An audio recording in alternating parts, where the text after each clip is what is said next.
الملك الودود مالك الملك موسع للعطاء الممدود لا عدد عاد لعطائه ولا أحد حاد لآلائه وهو أعلى أولاد آدم وحواء وأوحى إلى رسوله ما أوحى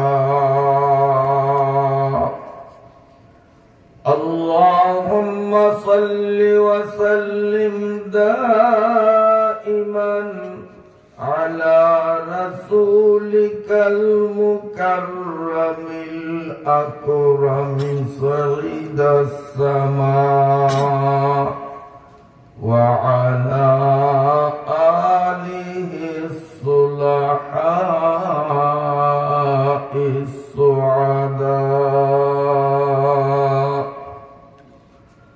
اللهم صل على محمد وعلى آل محمد كما صليت على إبراهيم وعلى آل إبراهيم إنك حميد مجيد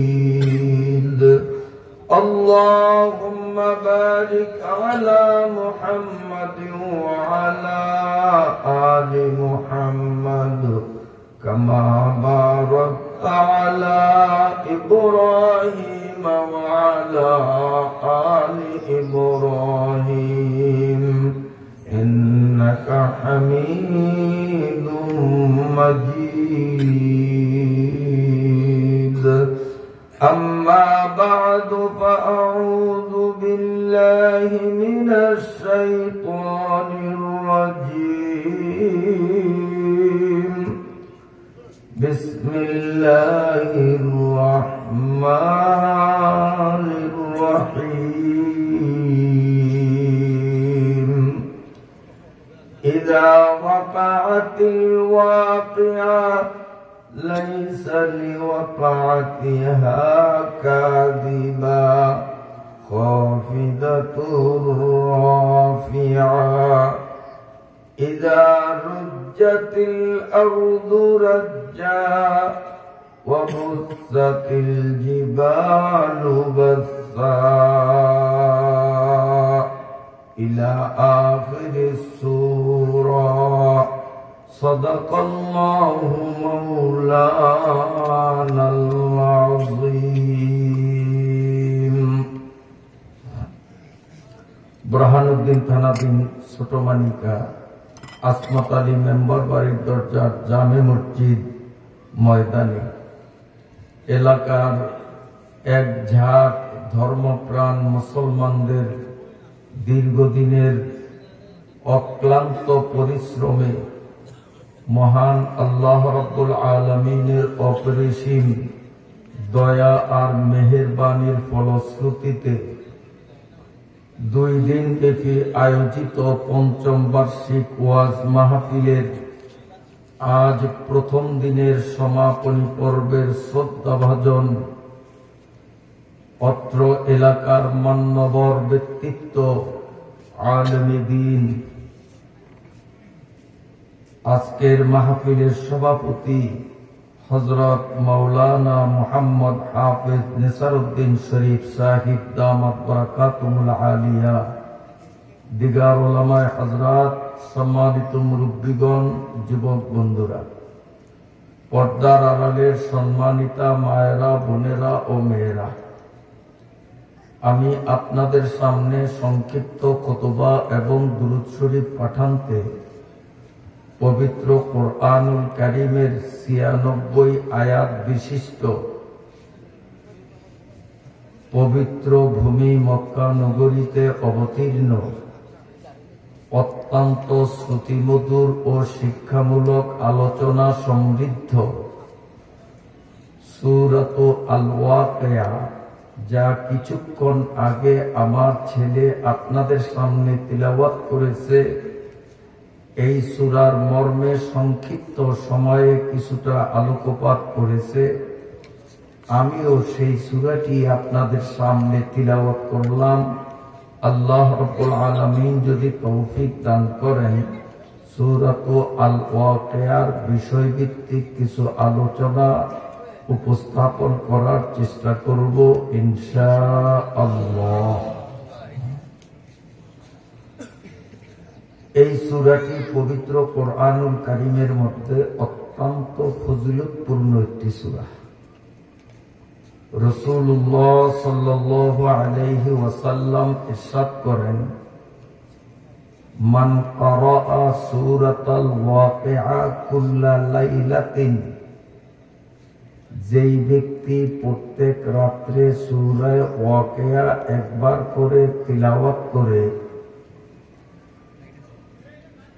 একবার করে সূরা ওয়াকিয়া যে ব্যক্তি তিলাওয়াত করবে তার অভাব হবে না। এটি পরীক্ষিত আমল। আপনি আমিও যদি এই সূরার উপর আমল করি, ইনশাআল্লাহ হাতে কলমে এর বাস্তবতা আমরা দেখতে পাব। তার কারণ কথাটি আমাদের প্রিয় রাসূলের, আর আমাদের প্রিয় রাসূল কোনো কথা মিথ্যা বলেননি জীবনে। কি বলেন, আমার নবী মিথ্যা কথা বলছেন? জন্মের পর থেকে নিয়ে ইন্তেকাল পর্যন্ত সারা জীবনে আমার নবী কখনো মিথ্যা কথা বলছে এমন কোন প্রমাণ দুনিয়ার কেউ দিতে পারেনি। এই জন্য রাসূল সাল্লাল্লাহু আলাইহি ওয়াসাল্লামকে ছোটবেলা থেকে মক্কার মানুষ আল আমিন নামে উপাধি দিয়েছে। নবীজির ব্যক্তিগত নাম ছিল মুহাম্মদ, কিন্তু মানুষ খুশি হয়ে তাকে মুহাম্মদ না বলে আল আমিন বলতো। আল আমিন মানে মহাসত্যবাদী। আল আমিন অর্থ কি? মহাসত্যবাদী। আরবের মানুষ আমার নবীকে আল আমিন নাম দিছে, মহাসত্যবাদী। কিন্তু মুশকিল হলো, নবীজির বয়স যখন 40-এ পদার্পণ করে আর তিনি হকের দাওয়াত দেওয়া শুরু করলেন, যারা এতদিন নবীকে আল আমিন বা মহাসত্যবাদী বলতো, তারাই এখন নবীর বিরুদ্ধে, নবীকে পাথর মারা, নবীকে গালি দেওয়া, এই ঝামেলা শুরু করলো। অপরাধ কেন? তিনি হকের কথা বলেন। তাই বলি কি নবীজি হকের কথা বাদ দিয়েছেন? কিয়ামত পর্যন্ত আর কোন নবী আসবে না। নবীর দায়িত্ব আলেমদের উপর। অতএব আলেমদের হক কথা বলার কারণে যদিও আলেমদের উপরে জুলুম, নির্যাতন, গালি, অত্যাচার যাই আসুক না কেন, আলেমগণ নবীর ওয়ারিস হিসেবে দেহে প্রাণ থাকতে আলেমগণ হক কথা কখনো বলা বাদ দিতে পারে না।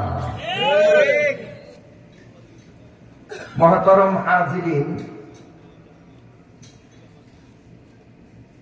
আমি লম্বা কোনো ভূমিকায় যাচ্ছি না, তার কারণ রাত্র মোটামুটি অনেক হয়ে গেছে, মজমার অবস্থাও খুব করুন। এজন্য সরাসরি সূরাত আল ওয়াকিয়া থেকে ডাইরেক্ট আলোচনা করি। এই সূরার মধ্যে মোট 5টা বিষয় নিয়ে আলোচনা। পুরা সূরার আয়াত সংখ্যা 96, বিষয়বস্তু হলো 5টা। 1 নম্বরে কিয়ামত, 2 নম্বরে হাসরের ময়দান, 3 নম্বরে জান্নাতের অফুরন্ত নেয়ামত, 4 নম্বরে দোজখের ভয়াবহ দুর্বিষহ আযাব আর গজবের বর্ণনা, 5 নম্বরে এই বস্তু জগৎ সম্পর্কিত, পৃথিবী সম্পর্কিত আল্লাহ পাকের নিপুণ কুদরতের বর্ণনা। মোট 5টা বিষয়কে কেন্দ্র করে আল্লাহ তাআলা এই সূরাটাকে সাজিয়েছেন। তার মধ্যে দুনিয়া সম্পর্কিত আলোচনা সূরার শেষ পর্যায়ে 1 নম্বরে কিয়ামত, 2 নম্বরে জান্নাত, 3 নম্বরে জাহান্নাম, 1 নম্বরে কিয়ামত, 2 নম্বরে হাসরের ময়দান, 3 নম্বরে জান্নাত, 4 নম্বরে জাহান্নাম, 5 নম্বরে দুনিয়া সম্পর্কিত আলোচনা। তো আল্লাহ তাআলা এইভাবে কেন সাজাইলেন বিষয়গুলাকে? সাজানোর উদ্দেশ্য হলো যে কোন মানুষের অন্তরে যদি কিয়ামতের বিশ্বাস কোনো মতে বসিয়ে দেওয়া যায় যে কিয়ামত হবে, এই বিশ্বাস যদি মানুষের অন্তরে শতভাগ বসে, দ্বিতীয় হাসরের মাঠে আল্লাহর সামনে জীবনের হিসাব দেওয়ার জন্য দাঁড়াতে হবে, এই বিশ্বাস যদি মানুষের মনে থাকে, ওই মানুষ কখনো অন্যায় অবৈধ কাজ করতে পারে না। আর যদি কিয়ামত এবং হাসরের মাঠের ভয় দিলের মধ্যে না থাকে, সে হিন্দু, বৌদ্ধ, খ্রিস্টান, মুসলমান যাই হোক না কেন, বড় থেকে বড় ধরনের পাপ কাজ করাও তার জন্য স্বাভাবিক। আর যদি কিয়ামতের বিশ্বাস, হাসরের মাঠের বিশ্বাস, জান্নাত ও জাহান্নামের বিশ্বাস, এই 4টা বিশ্বাস যদি মানুষের মনে বদ্ধমূল হয়, সেই মানুষটা রাতের 3টা বাজে, কেউ নাই, একাএকি অবস্থায় অন্ধকারের মধ্যেও কোনো পাপ কাজ করতে পারবে না। ওই 4 বিশ্বাস তাকে ঠেকে দিবে। এই 4টা বিশ্বাস তাকে ঠেক দিবে।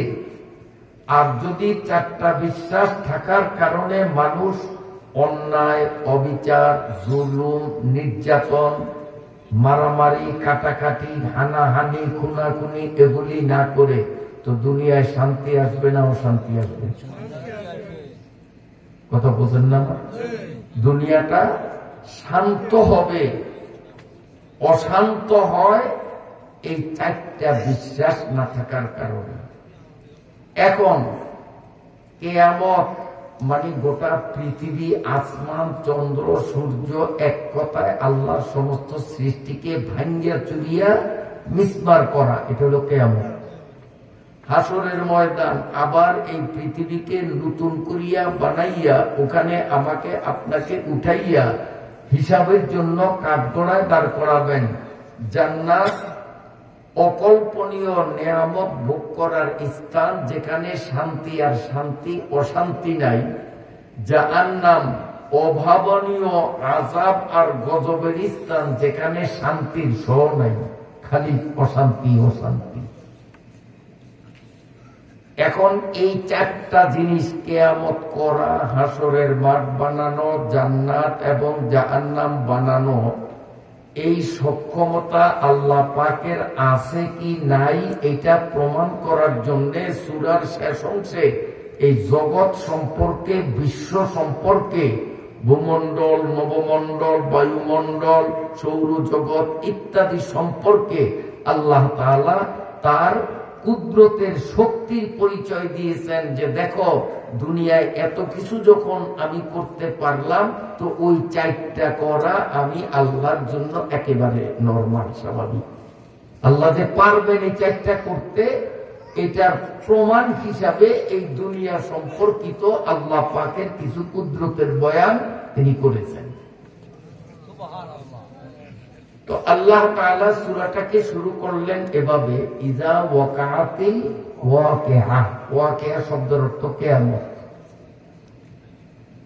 যখন কিয়ামত সংগঠিত হবে, কিয়ামত কোন মাসের, কোন সালের, কোন মাসের কত তারিখে হবে, এটা নির্ধারিতভাবে একমাত্র আল্লাহ ছাড়া কেউ বলতে পারে না। আমার ছেলে হাদিস বলেছে, মাল মাসউলু আনহু বিআ'লামা মিনাস সাইল। আল্লাহর নবী বলেন যে জিব্রাইল, তুমি যে প্রশ্ন করছো কিয়ামত কবে হবে, আর আমি যে জিজ্ঞাসিত ব্যক্তি আমিও জানি না, তুমিও জানো না, জানে শুধু আল্লাহ। তখন জিব্রাইল আলাইহিস সালাতু ওয়াস সালাম বলছেন, ইয়া রাসূলুল্লাহ, কিয়ামতের নির্ধারিত তারিখ যদিও আল্লাহ কাউকে জানাননি, তবে কিয়ামতের আলামত বা চিহ্ন যে কিয়ামত ঘনিয়ে গেছে এটা বুঝবো, এই ধরনের কোন চিহ্ন কি আপনার জানা আছে? রাসূল সাল্লাল্লাহু আলাইহি ওয়াসাল্লাম জবাবে বললেন, আমার আল্লাহ আমাকে কিয়ামত ঘনাইয়া আসার অনেকগুলো নিদর্শন, আলামত, চিহ্ন আমাকে জানিয়ে দিয়েছেন। সেই চিহ্নগুলো কি আপনারা শুনতে চান? সত্তর বলা সম্ভব না, দুই একটা বলি। একটা চিহ্ন রাসূল বলেছেন যে আমার জমানায়, মানে নবীজির জমানায়, আমার জমানায় মসজিদগুলো ভাঙ্গা চূড়া। নবীর আমল তো ১,৫০০ বছর আগে, ১,৫০০ বাদ দেন, আজ থেকে ২০-২৫ বছর আগে এই মসজিদ কি টাইস মোজাইক আছে? ভাঙ্গা ঘর ছিল, এদিক দিয়ে কুত্তা ঢুকতো, দিক দিয়ে বাইরে হইতো। বর্ষাকালে নামাজ পড়তে পারতাম না, চাল দিয়ে বৃষ্টির পানি পড়তো, বৃষ্টির ইসলা বাইরের থেকে আসতো, কারণ ঘরের বেড়াও ঠিক ছিল না। আর নবীজির আমল তো আরো কত আগে, তখন চাল ছিল কি খাজুর গাছের পাতা এই বিছিয়ে থুইছে, এই চাল, বেড়া খাজুর গাছের পাতা, একটার লগে একটা, একটার সাথে একটা খাড়া করে, ভিটি হলো মাটি নবীজির আমলে। কিন্তু এখন গ্রামে গঞ্জে এমনকি চরে গেলেও দেখা যায় টাইস আর মোজাইক। ওগো মসজিদে এত দামি টাইটেল লাগাইছে, আমরা তার চেয়ে বেশি দাম লাগাইতে হবে, এরকম একটা প্রতিযোগিতা চলে কিনা? ওরা টাইস দিয়া যা সাজাইছে, আমাদের মসজিদ আমরা আরো সাজাবো। এখন মসজিদ সাজানির একটা প্রতিযোগিতা। আল্লাহর রাসূল বলেন, মাসাজিদুহুম আমিরাতুন ওয়া হিয়া খারাবুন আনিল হুদা। কিয়ামতের একটা লক্ষণ হবে, এমন একটা যুগ আসবে যখন মসজিদগুলো কাঁচা থাকবে না, ভাঙ্গা থাকবে না, সব মসজিদ হয়ে যাবে টাইস মোজাইক, সব আধুনিক ডিজিটাল। হয়েছে কি হয় নাই? আগের আমলে মসজিদ কাঁচা ছিল, মুসল্লি পাকা ছিল, আর এখন মসজিদ পাকা কিন্তু মুসল্লি কাঁচা। নামাজ পড়তে পড়তে মুসল্লির কপালে দাগ পড়ে গেছে, যদি জিজ্ঞাসা করি হুজুর মধ্যে কয় ফরজ, জানে না। গোসলে কয় ফরজ তা জানে না। নামাজের মধ্যে কয়টা ফরজ, কয়টা ওয়াজিব, কয়টা সুন্নত, কি ভুল করলে নামাজ হয়ে যায়, কি ভুল করলে সজদা দিতে হয়, কি ভুল করলে সজদা দিলেও নামাজ হয় না, আবার পড়া লাগে, এসব কোনো খবর নাই। এখনকার যুগটা সেই যুগ কিনা আপনারা বলেন? আর আগের আমলে মসজিদ কাঁচা ছিল কিন্তু মুসল্লি পাকা ছিল, ৫ ওয়াক্ত নামাজ পড়তো, নামাজের নিয়ম নীতি, মাসলা মাসাইল, কোনটা ফরজ, কোনটা ওয়াজিব, কোনটা সুন্নত, কি ভুলে সজদা দিতে হয়, কোন ভুলে সজদা দেয়া লাগে না, এগুলো সব জানতো। যদিও মসজিদ ছিল কাঁচা, মুসল্লি ছিল পাকা। আর এখন মসজিদগুলি পাকা, মুসল্লিগুলি কাঁচা। এইটাও কিয়ামতের একটা নমুনা। কিয়ামত কাছে হয়ে গেছে, সব জায়গায় মসজিদ পাকা হয়।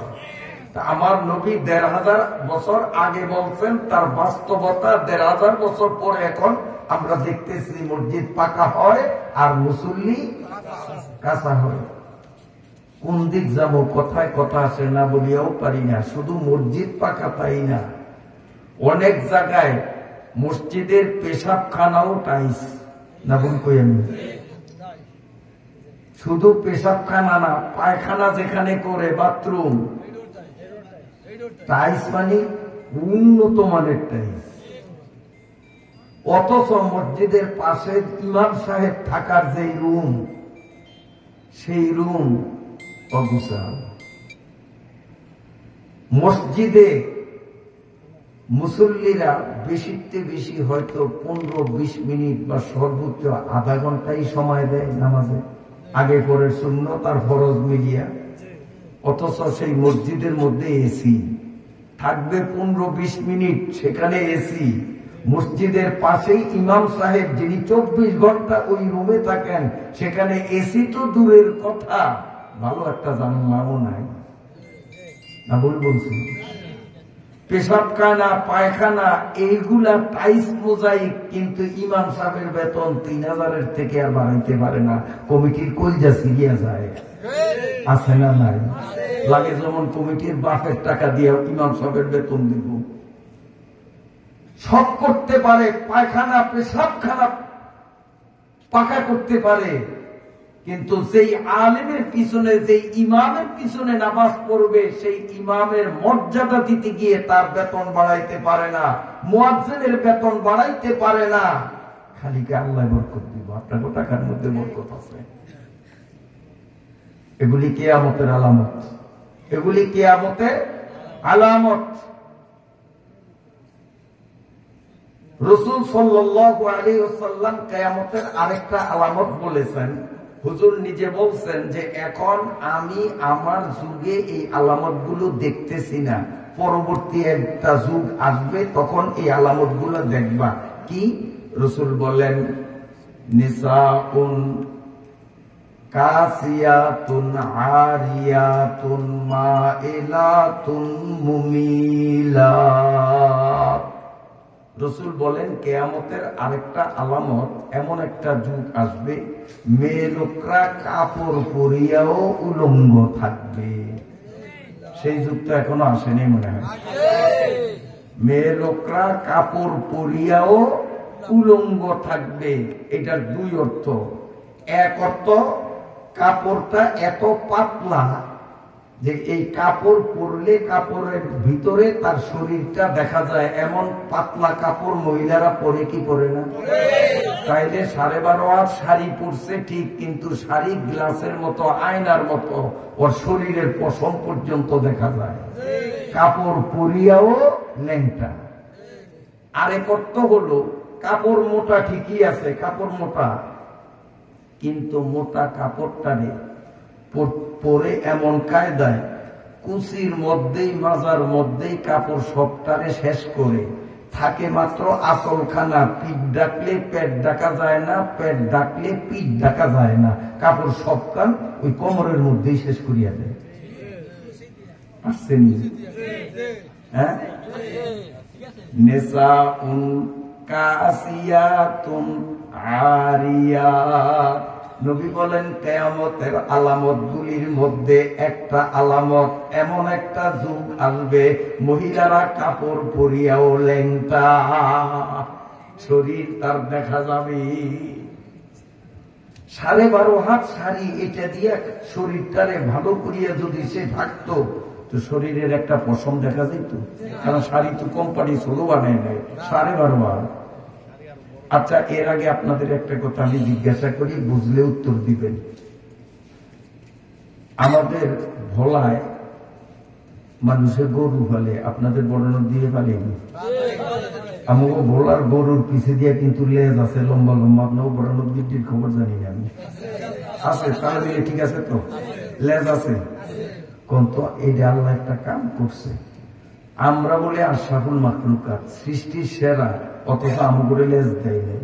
গরু আশরাফুল মাখলুকাত না, সৃষ্টির সেরা না, কিন্তু গরুরে লেজ দিছে। ওর কত উপকার হয়, ঘাস খায়, আর মশায় যদি আইসা ডিস্টার্ব করে তো লেজ তাওয়ায়া তাওয়ায়া মশা খেতায়।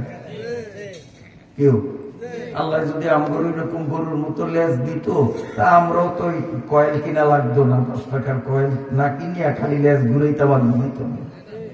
আল্লাহ আমগরু যে লেজ দিল না, গরুরে লেজ দিল, আল্লাহ খুব জুলুম করছে মনে হয়, অবিচার করছে। এই লেজ খালি গরুরই দেয় নাই, কুত্তারও দিছেনি। কথা কয় না, কুত্তারও আল্লাহ লেজ। আমগো বলার দিন কথা কই, ভালো করিয়া শুনিয়েন। ভোলার কুত্তাটি যা দেখি রাস্তায়, লেজদারে ফেসাইতে ফেসাইতে ফেসাইতে একদম সব ফিডের উপরে শেষ করে, আর 1 ইঞ্চিও ঝুলিয়ে দিতে পারে না, ফিডের উপরে বেকান ফেসায়, ওর সব দেখা যায়। আর গরু হালাল প্রাণী, এইটারে আল্লাহ লেজ দিছে কেন জানেন? আল্লাহ আমাদেরকে বুঝাইতেছেন, ও মানুষ, ও গরু, ও কুত্তা, কিন্তু সেও তো একটা প্রাণী, তারও তো লাজ লজ্জা আছে, তার শরীরেও তো লজ্জার স্থান আছে।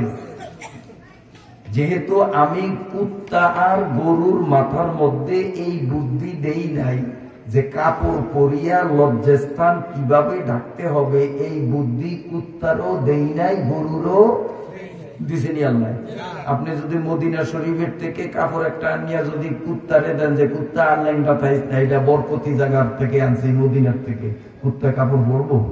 ও বসবো? গরুয়ে পরবো? আল্লাহকে ওদের মাথা আমি বুদ্ধি দেই নেই, তাই বলিয়া ওদের শরমের জায়গাটা সবাই দেখবে, এটা আমি আল্লাহর কাছে ভালো লাগে না। এই জন্য আমি কুত্তারও লেজ দিছি, গরুরও লেজ দিছি, যাতে লেজটা নিচের দিকে ঝুলে রাখলে ওর শরমের জায়গাটা, লজ্জার স্থানটা কেউ দেখবে না। তো গরু হালাল প্রাণী, ও বুদ্ধি খাটাইয়া ওর লেজ নিচের দিকে ঝুলাইয়া রাখে, ওর পেশাবের জায়গা, পায়খানার জায়গা দেখা যায় না, রেখে রাখে।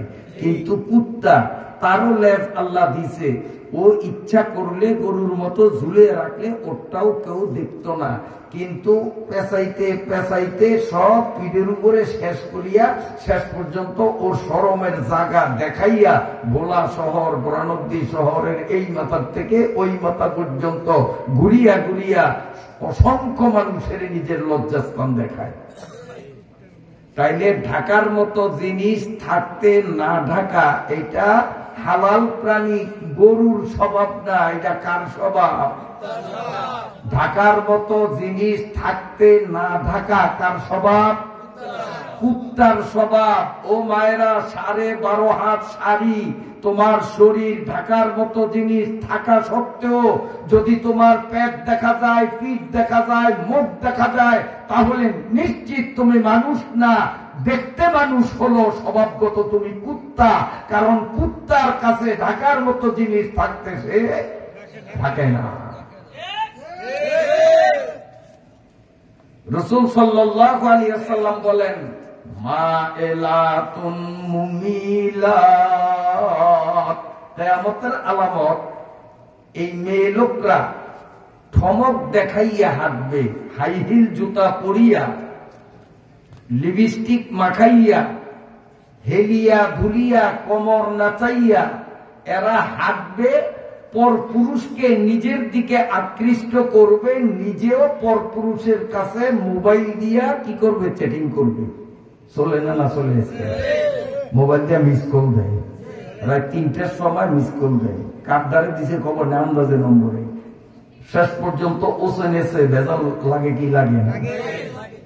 রাসূল ১৫০০ বছর আগে বলিয়া গেছে এটি কিয়ামতের আলামত, বর্তমানে এটি দেখা দিছে। এ মায়েরা সাবধান, কিয়ামত কিন্তু হবে, তার বর্ণনা আসতেছে সামনে। তোমরা কিয়ামতকে খুব তাড়াতাড়ি টানিয়ে আনতেছ, ঢাকার মতো জিনিস থাকতেও ঢাকো না, ধমক দেখাইয়া রাস্তা দিয়ে হাঁটো, পরপুরুষকে নিজের দিকে আকৃষ্ট করো, কিয়ামতকে তুমি তাড়াতাড়ি টানিয়া আনতেছ। নাউযুবিল্লাহ। বন্ধুরা আমার, আল্লাহ পাক রব্বুল আলামিন বলেন, ইযা ওয়াকাতিল ওয়াকিয়া, কিয়ামতের ছোট নিদর্শন আর বড় নিদর্শন গুলো যখন সমাপ্ত হয়ে যাবে, একদিন কিয়ামত সংগঠিত হবে। কেন হবে? কারণটা কি? আল্লাহ পাক নিজেই বলেন, লাইসা লিওয়াকাতিহা কাযিবা, কিয়ামত যে হবে এ ব্যাপারে মিথ্যার কোন লেশ মাত্র নাই। কিয়ামত হবেই, হবেই, হবে না, হবেই। এইটা শুধু কোরআনের কথা আর হাদিসের কথা আর আমাদের মৌলবীদের কথা না, আল্লাহ নিজে চ্যালেঞ্জ করে বলেন, লাইসা লিওয়াকাতিহা কাযিবা। এর অর্থ হলো হিন্দু, বৌদ্ধ, খ্রিস্টান, আস্তিক, নাস্তিক নির্বিশেষে যে কোনো বুদ্ধিমান, জ্ঞানী, বিবেকমান ব্যক্তি বিশ্বাস করতে বাধ্য যে এই দুনিয়া চিরস্থায়ী নয়, একদিন দুনিয়া ধ্বংস হবে। এটা শুধু মুসলমানরা না, আল্লাহ বলেন অমুসলমানরাও স্বীকার করতে বাধ্য। আমরা তার বাস্তবতা দেখি। মিস্টার নিকলসন একজন খ্রিস্টান, তিনি ইংরেজি ভাষায় এমন মোটা একটা বই লিখছেন। বইয়ের নাম হলো the birth and death of the sun. ইংরেজি ভাষায় তিনি বই লিখছেন। বাংলা অর্থ হলো সূর্যের জন্ম মৃত্যু। সূর্যের জন্ম মৃত্যু, ইংরেজিতে নাম হলো the birth and death of the sun. লেখক একজন অমুসলিম খ্রিস্টান। এই অমুসলিম খ্রিস্টান বৈজ্ঞানিক প্রযুক্তি খাটাইয়া সূরা ওয়াকিয়ায় বর্ণিত কিয়ামতের সত্যতাকে বৈজ্ঞানিকভাবে প্রমাণ করেছেন, স্বীকার করেছেন। অমুসলিমরাও স্বীকার করেন কিয়ামত হবেই। এখন কিয়ামতটা কেন হবে? আল্লাহ বলেন খাফিদাতুর রাফিআ। কিয়ামত করার উদ্দেশ্য আমি বড়কে ছোট বানাবো, ছোটকে বড় বানাবো। মানে কি? এই পৃথিবীতে এমন বহু বড় মেয়া যাদের আঙ্গুরের ইশারায় সমাজ উঠে আর বসে, যার সামনে মুখ খুলে কেউ হক কথা বলার সাহস পায় না, এমন মোড়ল আসেনি? বহু আছে। আল্লাহ বলেন খাফিদাতুন। এই বড় মোড়ল যারা দুনিয়াতে মোড়লগিরি, মাতাব্বরগিরি, নেতাগিরি দেখাইছে, উযু নাই, গোসল নাই, নামাজ নাই, রোজা নাই, দিন নাই, শরীয়ত নাই, আলেম উলামার মান ইজ্জত সম্মান কেমনে করতে হয় তার ধারে কাছে নাই, এমন বেয়াদব নেতা সমাজে আছে কি নাই? আল্লাহ বলেন এরা দুনিয়াতে যদিও প্রভাবশালী, দুনিয়াতে বড়, আমি কিয়ামতটা করব এই জন্য এই বেয়াদব কিসিমের নেতাদেরকে তুচ্ছ এবং অপমানিত আর লাঞ্ছিত করার জন্যই কিয়ামত করব। রাফিআ।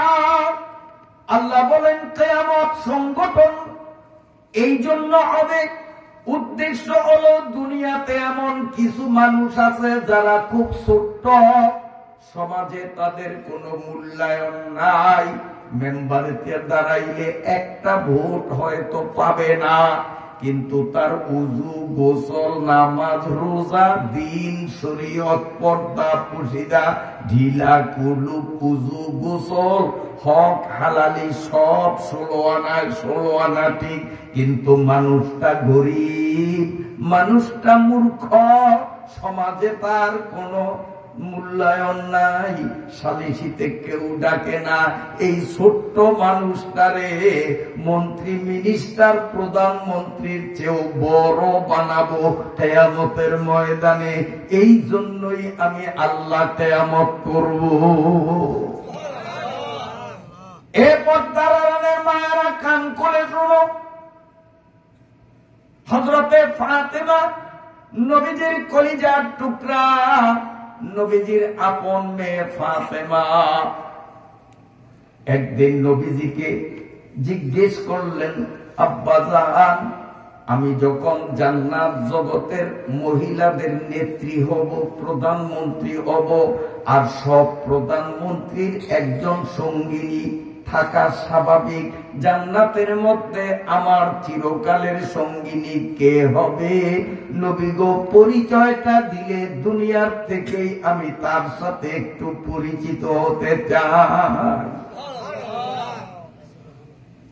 রাসূল যখন বললেন ফাতেমা সাইয়্যিদাতু নিসাই আহলিল জান্নাহ, জান্নাতের মহিলা জগতের প্রধানমন্ত্রী হবেন রাসূলের কন্যা হযরত ফাতেমা। তো ফাতেমা কয়, আমার সাথে কে থাকবে সব সময় আমার পাশে? আমার বান্ধবী, আমি তার একটু দুনিয়া থেকে চিনতে চাই। আল্লাহর নবী বললেন, অমুক কসাইর বউ জান্নাতের মধ্যে তোমার চিরকালের জন্য সঙ্গিনী হবে। কে হবে? কসাই কারে করে চিনেন? গরু জবাই করে গোশত বেচে। আমাদের সমাজে দুধ বিক্রি করা, মাছ বিক্রি করা, কসাইগিরি করা, জুতা সিলাই করা, মাথার চুল কামানো, তারপরে ওই মাটির হাড়ি পাতিল বানানো, পেশাগত দিক থেকে এগুলো তুচ্ছ এবং নিম্নমানের। কি বলেন? এখন এই হুজুরে যদি আমরা বলি যে হুজুর খুলকিছি লইয়া এই বাজারে আপনি বইয়া একটা সেলুন করলেন, সেলুনে আমরা সে বইলে তো 20 টাকা দেই, আপনারে 500 টাকা দিব, হুজুরে কি রাজি হবে? কথা বললেন, রাজি হবে? 500 না, যদি বলি যে খালি শেভটা করিয়া দিবেন 5000 টাকা দিব আপনারা এক শেভে, হুজুরে করবে? এই ছোট হুজুরে করবে? বড় হুজুরে বাদ দিলাম, ছোট হুজুরে করবে? কারণ এটা তুচ্ছ মানের, এটা একজন আলেমের জন্য শোভা পায় না। তো কসাইগিরি এটাও নিম্নমানের পেশা। ফাতেমার মুখখান ছোট্ট হয়ে গেছে যে আব্বা কি শোনাইল আমারে বলতো অমুক নবীর বউ, অমুক পীর সাহেবের বউ, তাইলে না মনটা ভালো লাগতো। অমুক নবীর বউ আমার বান্ধবী হবে, কসাইর বউ, কসাইর বউ আমার বান্ধবী হবে, মনে লাগার কথা না? ফাতেমার মুখখান ছোট হয়ে গেছে। কিন্তু একা একা ফাতেমা চিন্তা করলেন, কসাইর বউ সমাজে যদিও তুচ্ছ, সমাজে যদিও কসাইর বউর কোন মূল্যায়ন নাই, নিশ্চয়ই তার বিশেষ কোন নেক আমল আছে, যেই নেক আমলের কারণে আল্লাহ তাআলা খাফিদাতুন রাফিআ কিয়ামতের ময়দানে অনেক বড় মেয়ারে ছোট্ট বানাবে, আবার ছোট্ট মেয়ারে বড় বানাবে। কসাই বউ দুনিয়াতে যদিও ছোট্ট, নিশ্চয়ই তার বিশেষ কোন আমল আছে, যেই আমলের কারণে আল্লাহ কসাই বউরে এত সম্মানিত করবেন, আমার মতো ফাতেমার চিরকালের জন্য জান্নাতের সঙ্গিনী হবে। ফাতেমা বুঝে বলেছি যে আল্লাহর কাছে বংশের মূল্য নাই, আল্লাহর কাছে ঈমান আর আমলের মূল্য। হোক না সে কসাইর বউ, নিশ্চয়ই তার বিশেষ কোন আমল, কাজী তার কি সেই আমল আমার একটু দেখতে হবে। কষ্ট হয়নি আপনাকে? এই জন্য হযরতে ফাতেমা তিনি কসাইর বউকে এক নজর দেখার জন্য কসাইর বাড়িতে গেছেন। যাইয়া দরজা বন্ধ, ঠকঠক করলেন। ভেতর থেকে জিজ্ঞেস করল, কে আপনি, কাকে চান? কসাইর বউ বলে। হযরত ফাতেমা পরিচয় দিলেন, আমি দুজাহানের বাদশা রসুল আরবি মুহাম্মদ সাল্লাল্লাহু বলেন না সাল্লাল্লাহু আলাইহি ওয়াসাল্লামের কলিজার টুকরা হাসান হোসাইনের মা আলীর স্ত্রী ফাতেমা। এইরকম পরিচয় যদি রসুলের মেয়ে আমার বা আপনার বাড়িতে আসিয়া আমার বা আপনার বউকে যদি পরিচয় দিত, তো পরনে কাপড় আছে না নাই সেদিক খেয়াল করারও ফুরসত হইত না। ল্যাংডা পোংডা হইয়া রসুলের কন্যা আইছে, কত তাড়াতাড়ি দেখা করা যায়, পাগল হইতে হইত না। রসুলের ভাই আমার ঘরে আসছে, ল্যাংডা পোংডা হইয়া দেখা। কিন্তু পর্দার আড়ালের মায়ের আজ্ঞান করে শুনুন, ফাতেমা যখন পরিচয় দিলেন, বন্ধ দরজার অপার থেকে কসার বউ বলে, বোন ফাতেমা, মনে কষ্ট নিও না, আমারে বদদুয়াও দিও না, আমি তোমার সাথে সাক্ষাৎ দিতে পারলাম না, দরজা খুলতে পারবো না। তার কারণ আমি একজন বিবাহিতা মহিলা, আমার একজন স্বামী আছে, আমার বিয়া যেদিন হইল সেই দিন থেকে নিয়া আমি জীবনে 1 সেকেন্ডও স্বামীর হুকুমের বাইরে কোনো কাজ করি না।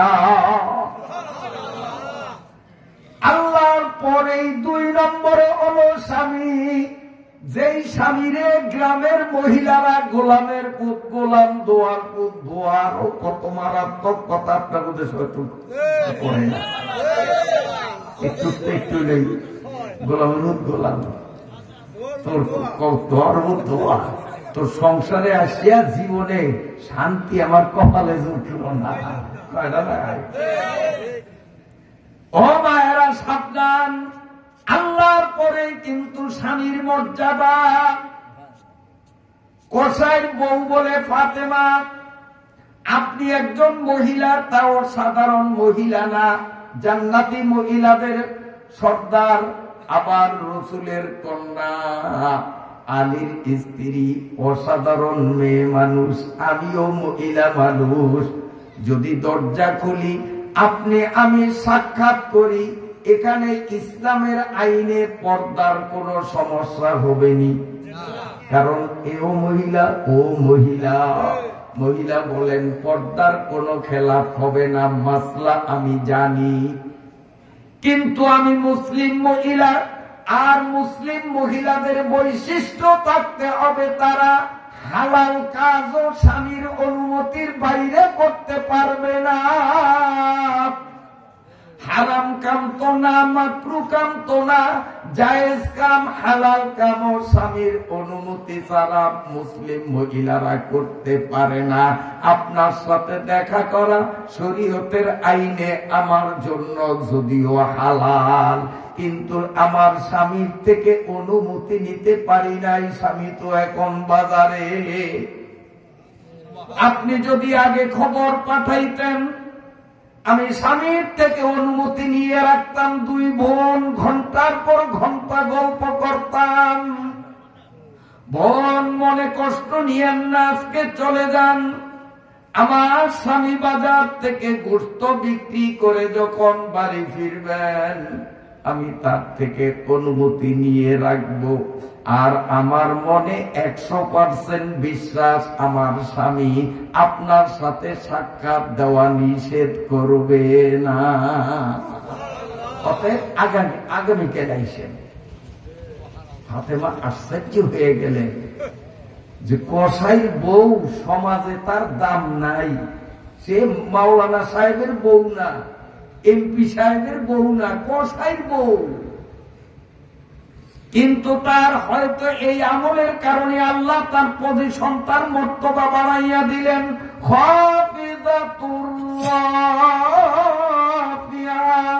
আল্লাহ কাউকে হাজরে ছোট্ট করবেন, কাউকে বড় করবেন। নিশ্চয়ই কসার বউরে আল্লাহ বড় বানানোর পিছনে কারণ। আমি ফাতেমা আসলাম, তারপরেও দেখা করলো না, আগামীকাল আসার জন্য বলতেছে। হযরত ফাতেমা বললেন, বোন আপনার মূল্যবান সময় নষ্ট করলাম না, আমি চলে যাই। অবশ্যই আগামীকাল আমি আসবো, আপনার স্বামীর থেকে অনুমতি নিয়ে রাখবেন। কসাই বউ বলেন, অনুমতি 100% পাবো, এতে সন্দেহ নাই। বোন আগামীকাল দুজন ঘন্টার পর ঘন্টা আলাপ করব। যান, ফাতেমা চলে আসলেন। পরদিন ফাতেমা বোরকা টোরকা পরে যখন কসাই বাড়ির দিকে রওনা দিয়েছেন, তখন ওনার ছেলে হাসান, বড়টার নাম কি, ছোটটার নাম হোসেন। ওয়াজ দিয়ে আমার তো ভালো জানেন, হুদা হুদা নাম দাওয়াত দিচ্ছেন।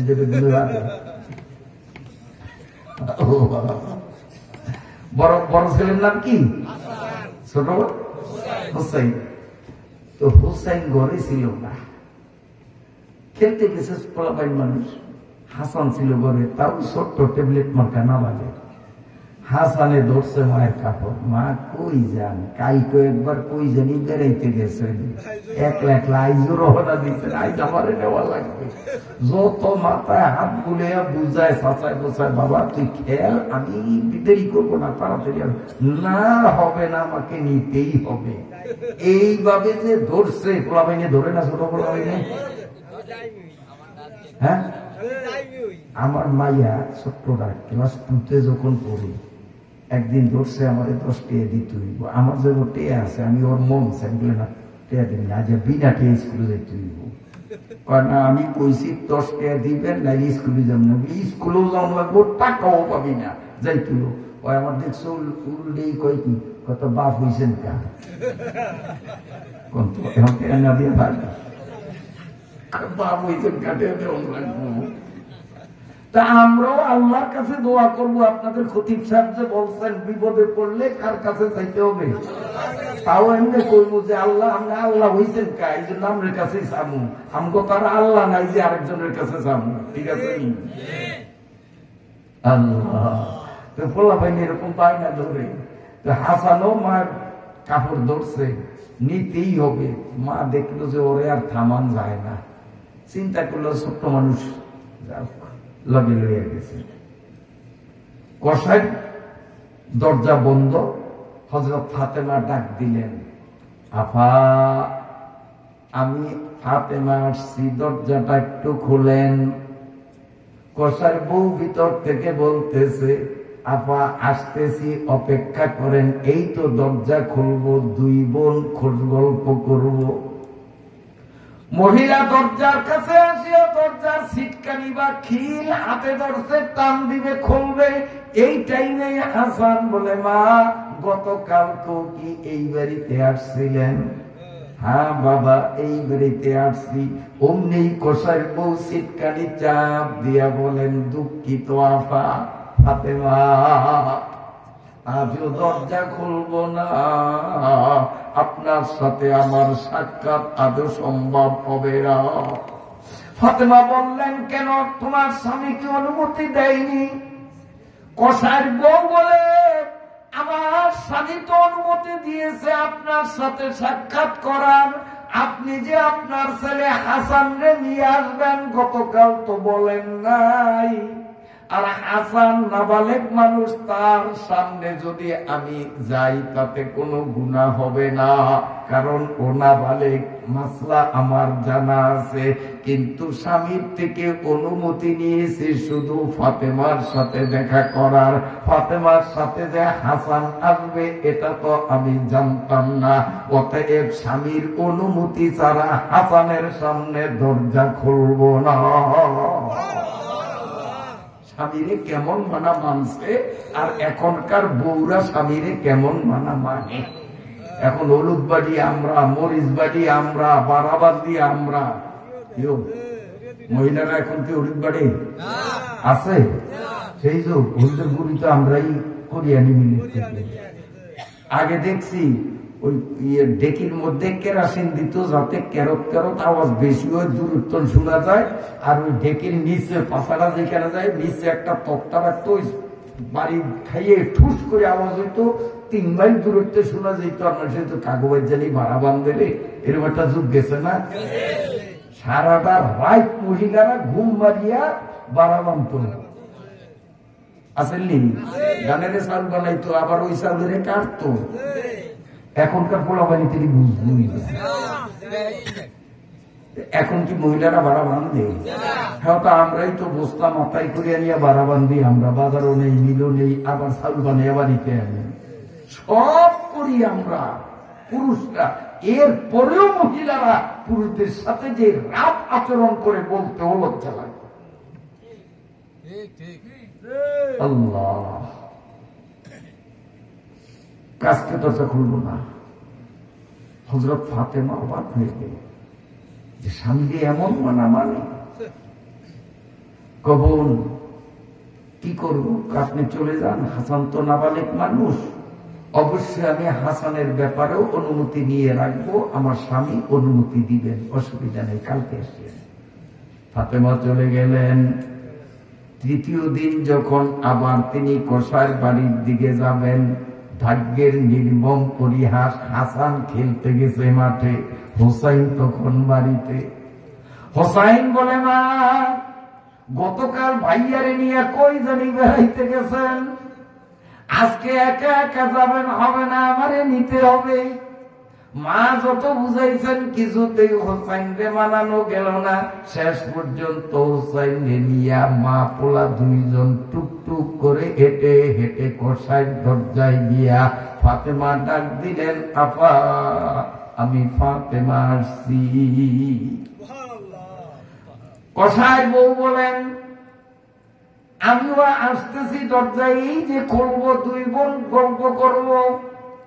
কসাই বউ আসিয়া যখন সিটকানিতে হাত দিছে, খিলে হাত দিছে, এখন টান দিয়া দুয়ারটা খুলবে, অমনি হোসাইন বলতেছে, মা ভাইয়ারে নিয়া কালকে কি এই বাড়িতে আসছেন? হ্যাঁ, তোর বড় ভাইরে নিয়া এই বাড়িতে আসছিলাম।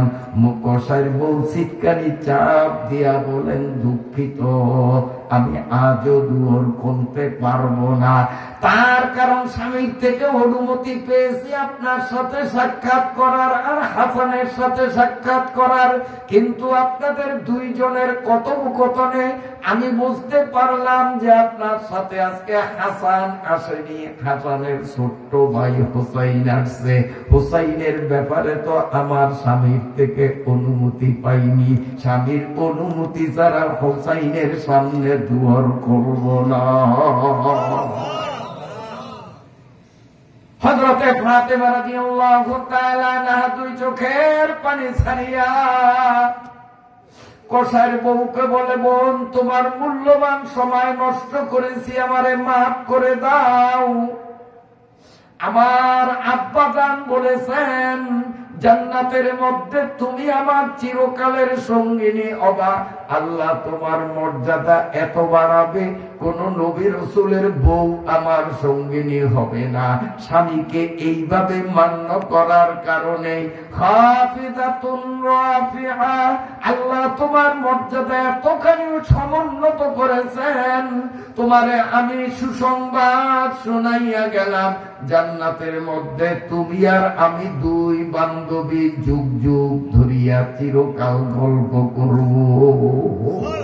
সুবহানাল্লাহ।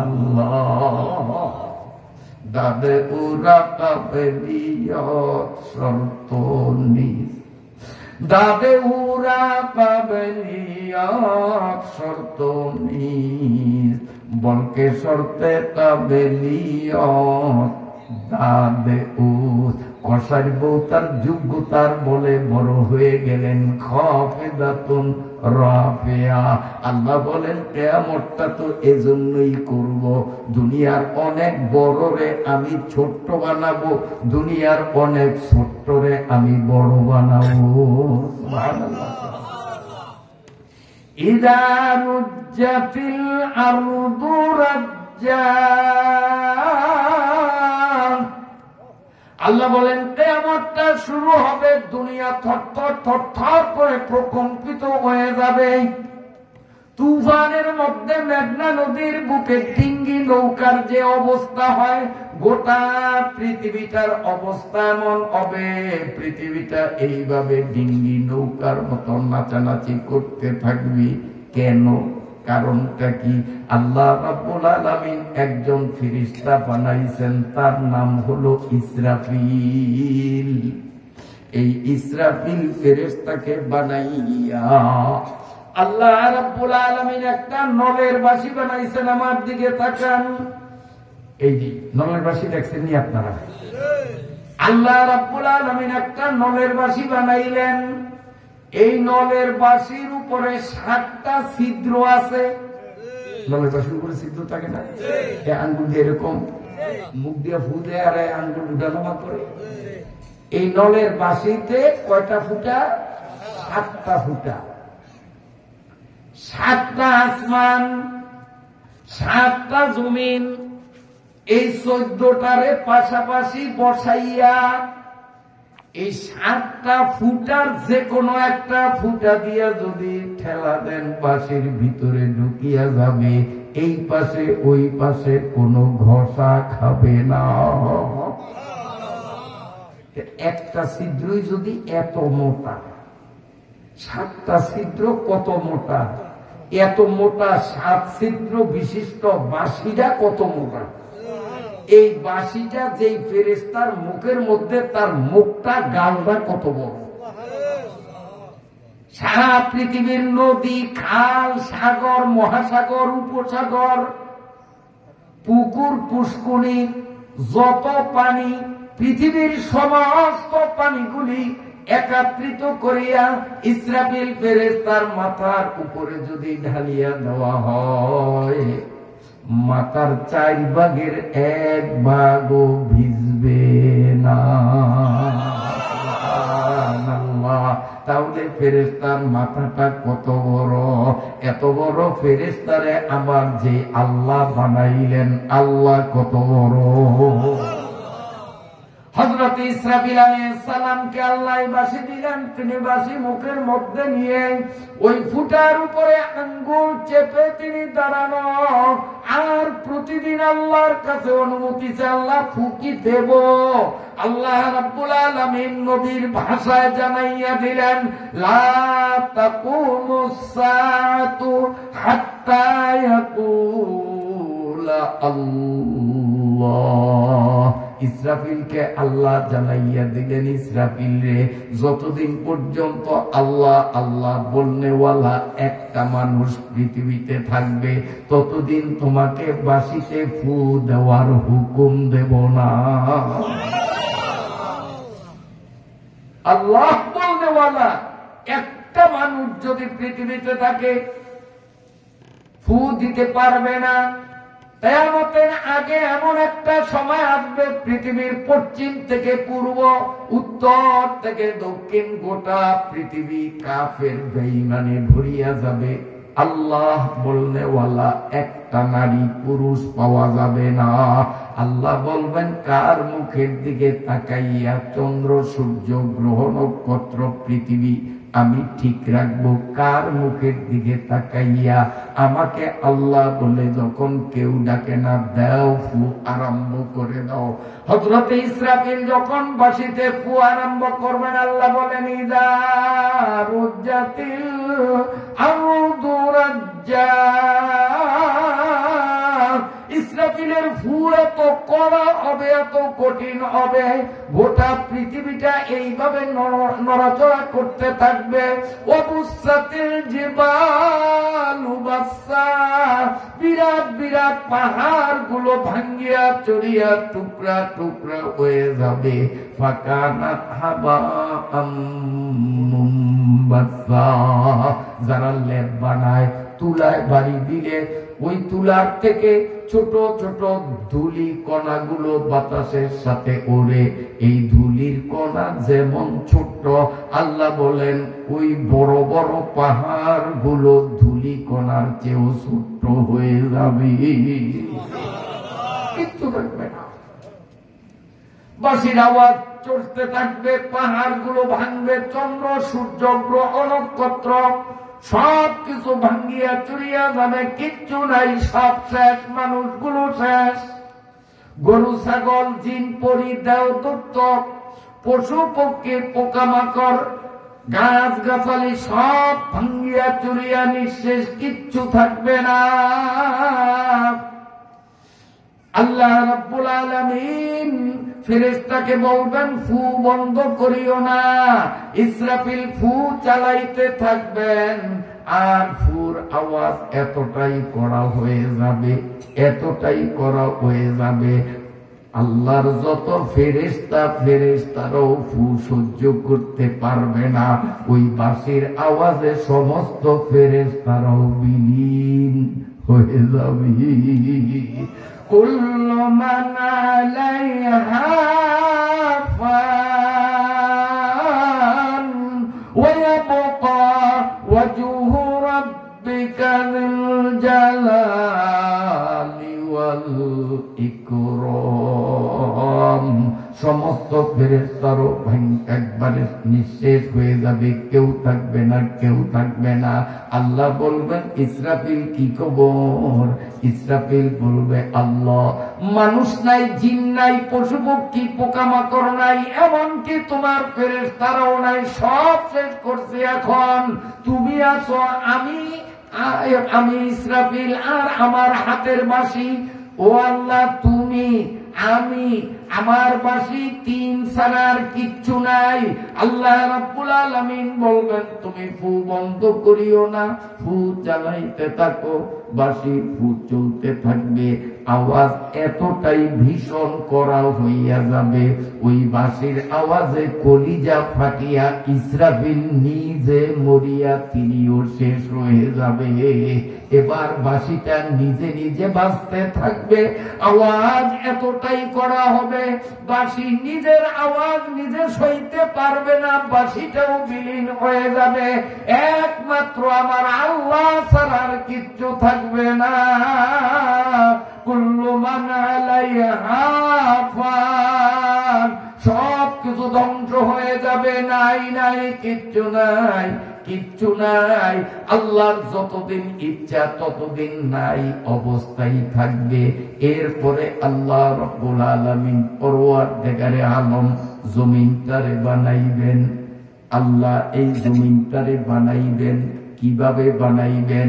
যেই জায়গায় জুমা মসজিদ, যেই জায়গায় ওয়াজ মাহফিল, যেই জায়গায় হক্কানি পীরদের খানকা, যেই জায়গায় তাফসীর মাহফিল, যেই জায়গায় টঙ্গীর ইজতেমা, এই ধরনের নেকের কাজগুলো যেই জায়গায় হয়, এই সব জায়গার মাটিগুলো আল্লাহ এক জায়গায় একত্রিত করবেন। যেই জায়গায় সিনেমা হল, যেই জায়গায় টিভির ঘর, যেই জায়গায় মদের আড্ডা, যেই জায়গায় তাসের আড্ডা, ওই সমস্ত পাপের জায়গার মাটিগুলোকে আল্লাহ এক জায়গায় মিলিত করবেন।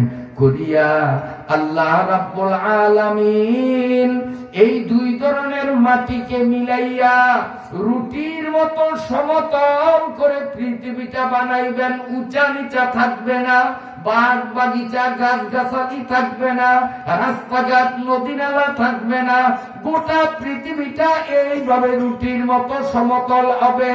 নেকের জায়গা, মসজিদের জায়গা, ওয়াজের জায়গা, পীরের খানকার জায়গা, এই জায়গার মাটি গুলাকে আল্লাহ এখানে একসাথ করবেন। এই জায়গায় জান্নাতটাকে আল্লাহ বসাইবেন। আর পাপের জায়গার মাটি দিয়া যেই জায়গাটা আল্লাহ বানাইবেন, এই জায়গাটার উপর জাহান্নামকে বসাইবেন। জান্নাত আর জাহান্নামের মাঝখানের বিশাল খোলা ময়দান, এটাই হবে হাসরের ময়দান। আল্লাহ রাব্বুল আলামিন এইভাবে হাসরের ময়দানটাকে বানাইয়া রব্বুল আলামিন সর্বপ্রথম ওই বিলুপ্ত বাসিটাকে নতুন করে তৈরি করবেন। এরপরে আল্লাহ হযরত ইসরাফিল ফেরেশতাকে নতুন করে তৈরি করবেন। হযরত ইসরাফিল ফেরেশতা উঠিয়া বাঁশিটা হাতে নিবেন। আল্লাহ রাব্বুল আলামিন বলবেন, ইসরাফিল একবার এই বাঁশিতে ফু দিয়া ভাঙছ, আবার বাঁশিতে ফু দিয়া তুমি গড়বা, বাঁশিতে ফু দাও দেখি। যখন ইসরাফিল বাঁশি ফু দেওয়া আরম্ভ করবি, আল্লাহর আরশের দুই দিক থেকে কালো রঙের দুইটা মেঘ আবিষ্কার করিয়া শু শু করিয়া মেঘ দুইটা এভাবে মুখামুখি আসতে থাকবে। হাসরের ময়দানের একেবারে মিডল পয়েন্টে এসে মেঘ দুইটা একটার সাথে আরেকটার যখন ধাক্কা লাগবে, হালকা হালকা বর্ষণ হবে হাসরের মাটির উপর, হালকা বৃষ্টিপাত হবে। আমার আল্লাহ কোরআন শরীফের মধ্যে বলেন, মিনাল আজদাতি ইলা রাব্বিহিম ইয়ানসিলুন। হালকা বৃষ্টির ফোঁটা যখন এই মাটির উপরে পড়বে, আমি আপনি সহ পৃথিবীতে যত মানুষ আসছে সমস্ত মানুষগুলো গাছের চারার মতো মাটি ভেদ করিয়া উপরে উঠবি। আমিও উঠব, আপনিও উঠবেন। কিয়ামত জব খোদা তাআলা করেগা, কিয়ামত জব খোদা তাআলা করেগা, খালা এক সব হাজির করেগা। সমস্ত মানুষগুলো আল্লাহর দরবারে আমি উঠবো, আপনি উঠবেন, সভাপতি উঠবে, এই মাওলানা সাহেব উঠবে, হিন্দু বৌদ্ধ খ্রিস্টান আবু জেহেল আবু লাহাব ফেরাউন কারুন নমরুদ, এক কথায় যত মানুষ পৃথিবীতে জন্ম নিয়েছে প্রত্যেকটা মানুষ যার যার কবর থেকে গাছের চারার মতো মাথা চারা দিয়ে উঠবে। আমার নবী বলেন, হুফাতান উরাতান গুরলাত। নবী বলেন, হাসরের মাঠে মানুষগুলো যখন উঠবে, হুফাতান, কারো পায়ে জুতা থাকবে না। উরাতান, কারো পরনে কাপড় থাকবে না, সব লেংটা থাকবে, উলঙ্গ থাকবে। হুফাতান উরাতান, তারপরে হলো 3 নম্বর খতনাবিহীন অবস্থা। খতনা অর্থাৎ মুসলমানি। এখন তো আমরা ওই যে ছোট্টবেলায় মুসলমানি করছে, কিন্তু হাসরের মাঠে উঠবো এই অবস্থায় না। মায়ের পেটের থেকে যেরকম আসছি খতনাবিহীন মুসলমানিবিহীন হাসরের মাঠে আমি আপনি ওই অবস্থায় উঠবো। হুফাতান উরাতান গুরলাতান, রাসূল বলেন। তখন হযরত আয়েশা লজ্জাশীলা, উনি মাথা নিচের দিকে দিয়ে বললেন, ইয়া রাসূলুল্লাহ, কি শুনাইলেন? পুরুষরাও উঠবে, নারীরাও উঠবে, সবাই উলঙ্গ? নবী বলেন, হ্যাঁ, সবাই উলঙ্গ উঠবে। হযরত আয়েশা বলেন, নারী পুরুষ সবাই উলঙ্গ উঠবে, সেখানে কি লজ্জা হবে না, শরম হবে না? আবার নবীর দুটি চক্ষু থেকে টপ করে পানি পড়া আরম্ভ হয়ে গেল। দয়াল নবী 2 চোখের পানি ছাড়িয়া বলেন, আয়েশা রে, হাসরের ময়দানে আমার আল্লাহ লিমানিল মুলকুল ইয়াউম, আজ কার রাজত্ব? আইনাল জাবাবেরা আইনাল মামালিকা, ক্ষমতাধর রাজা বাদশা এমপি মন্ত্রী নেতারা তোরা কই?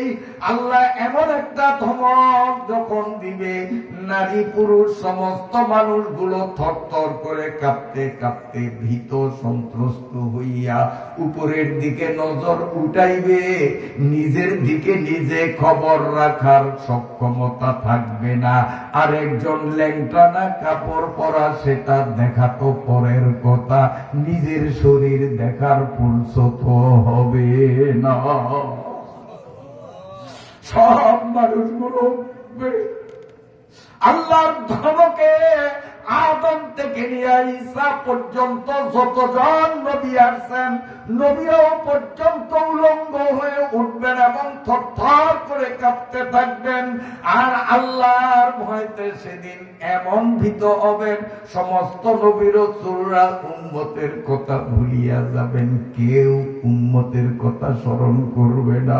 সমস্ত নবীরা কাঁদবে, ইয়া নফসি ইয়া নফসি, আজকে আমার কি উপায়, আজকে আমার কি উপায়? কিন্তু একজন মানুষ, ইনি পাগলের মতো হাসরের ময়দানের মধ্যে দৌড়াদৌড়ি করবে। একবার পুলসরাতের গোড়ায়, একবার হাউজে কাউসারের ত্রাস্তে যাবেন, একবার মিজানের পাল্লার কাছে যাবেন, আর নাক কপাল জমিনের মধ্যে ঠেকাইয়া 2 চোখের পানি চাইয়া কাঁদবে আর বলবে, আল্লাহ আমার উম্মত গুলোর কি অবস্থা হবে? আল্লাহ, আমি আমার উম্মতের চিন্তায় পাগল হইয়া গেছি। তিনি হলেন আমার নবী, আপনার নবী, রহমাতুল লিল আলামিন। তিনি শুধু উম্মতি উম্মতি বলবেন। সমস্ত নবীরা নাফসি নাফসি, আমার কি উপায়, আমি বাঁচি আমি বাঁচি। আর আমার আপনার নবী বলবেন, আমার উম্মত বাঁচুক, আমার উম্মত বাঁচুক। আমার নবী বলেন, আমার সাহাবীরা শোন, সমস্ত মানুষগুলো উলঙ্গ হয়ে উঠবে। নবী রাসূল, পীর আউলিয়া, ইমানদার, কাফের, মুনাফিক, নাস্তিক, সব মানুষগুলো উলঙ্গ হয়ে উঠবে।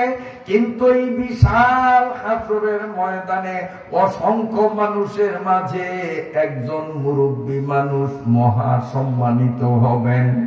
জান্নাত থেকে হাওয়ার তালে তালে এক জোড়া কাপড় ভাসিয়া আসবে, এবং ওই জান্নাতি কাপড় শুধু একজন মানুষের পরনে দেখা যাবে, আর কারো পরনে জান্নাতের কোনো কাপড় থাকবে না। মাত্র একজন মানুষ জান্নাতের এক জোড়া কাপড় পাবেন। অসংখ্য মানুষ ল্যাংটা, শুধু কাপড় পরা থাকবে একজন।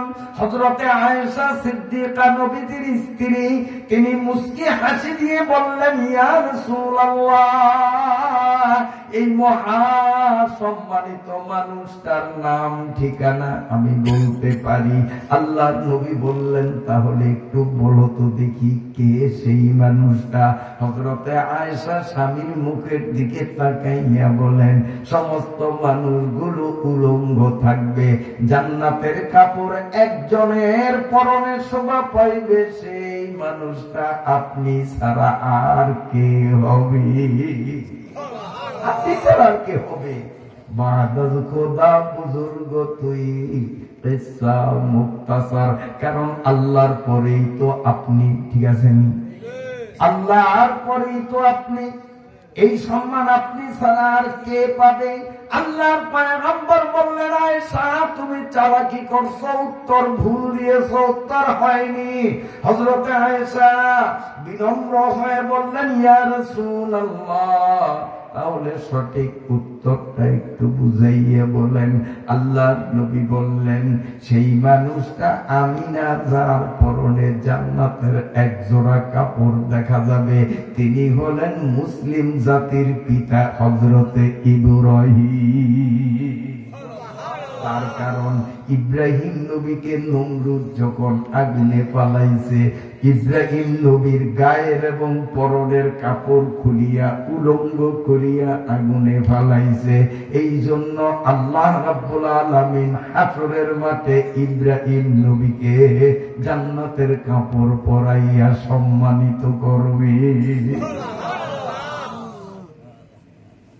সাহাবা ইকরাম বললেন, ইয়া রাসূলুল্লাহ, আমাদের মনের খটকা গেল না? কি তোমাদের খটকা? সাহাবা ইকরাম বলেন, ইয়া রাসূলুল্লাহ, লক্ষ কোটি ইব্রাহিমকে একত্রিত করলে আপনার একটা পশমের সমানও তো হবে না, ঠিক যাবে? ঠিক। ইয়া রাসূলুল্লাহ, সমস্ত নবী রাসূলরা একত্রিত হলেও আপনার একটা পশমের সমান হবে না। ইব্রাহিম নবী জান্নাতের কাপড় পরিহিত থাকবেন, আর আপনার মতো ব্যক্তি আমাদের মতো উলঙ্গ থাকবেন। বিষয়টা আমরা মানিয়া নিতে পারলাম না। প্রশ্ন ঠিক আছে কিনা?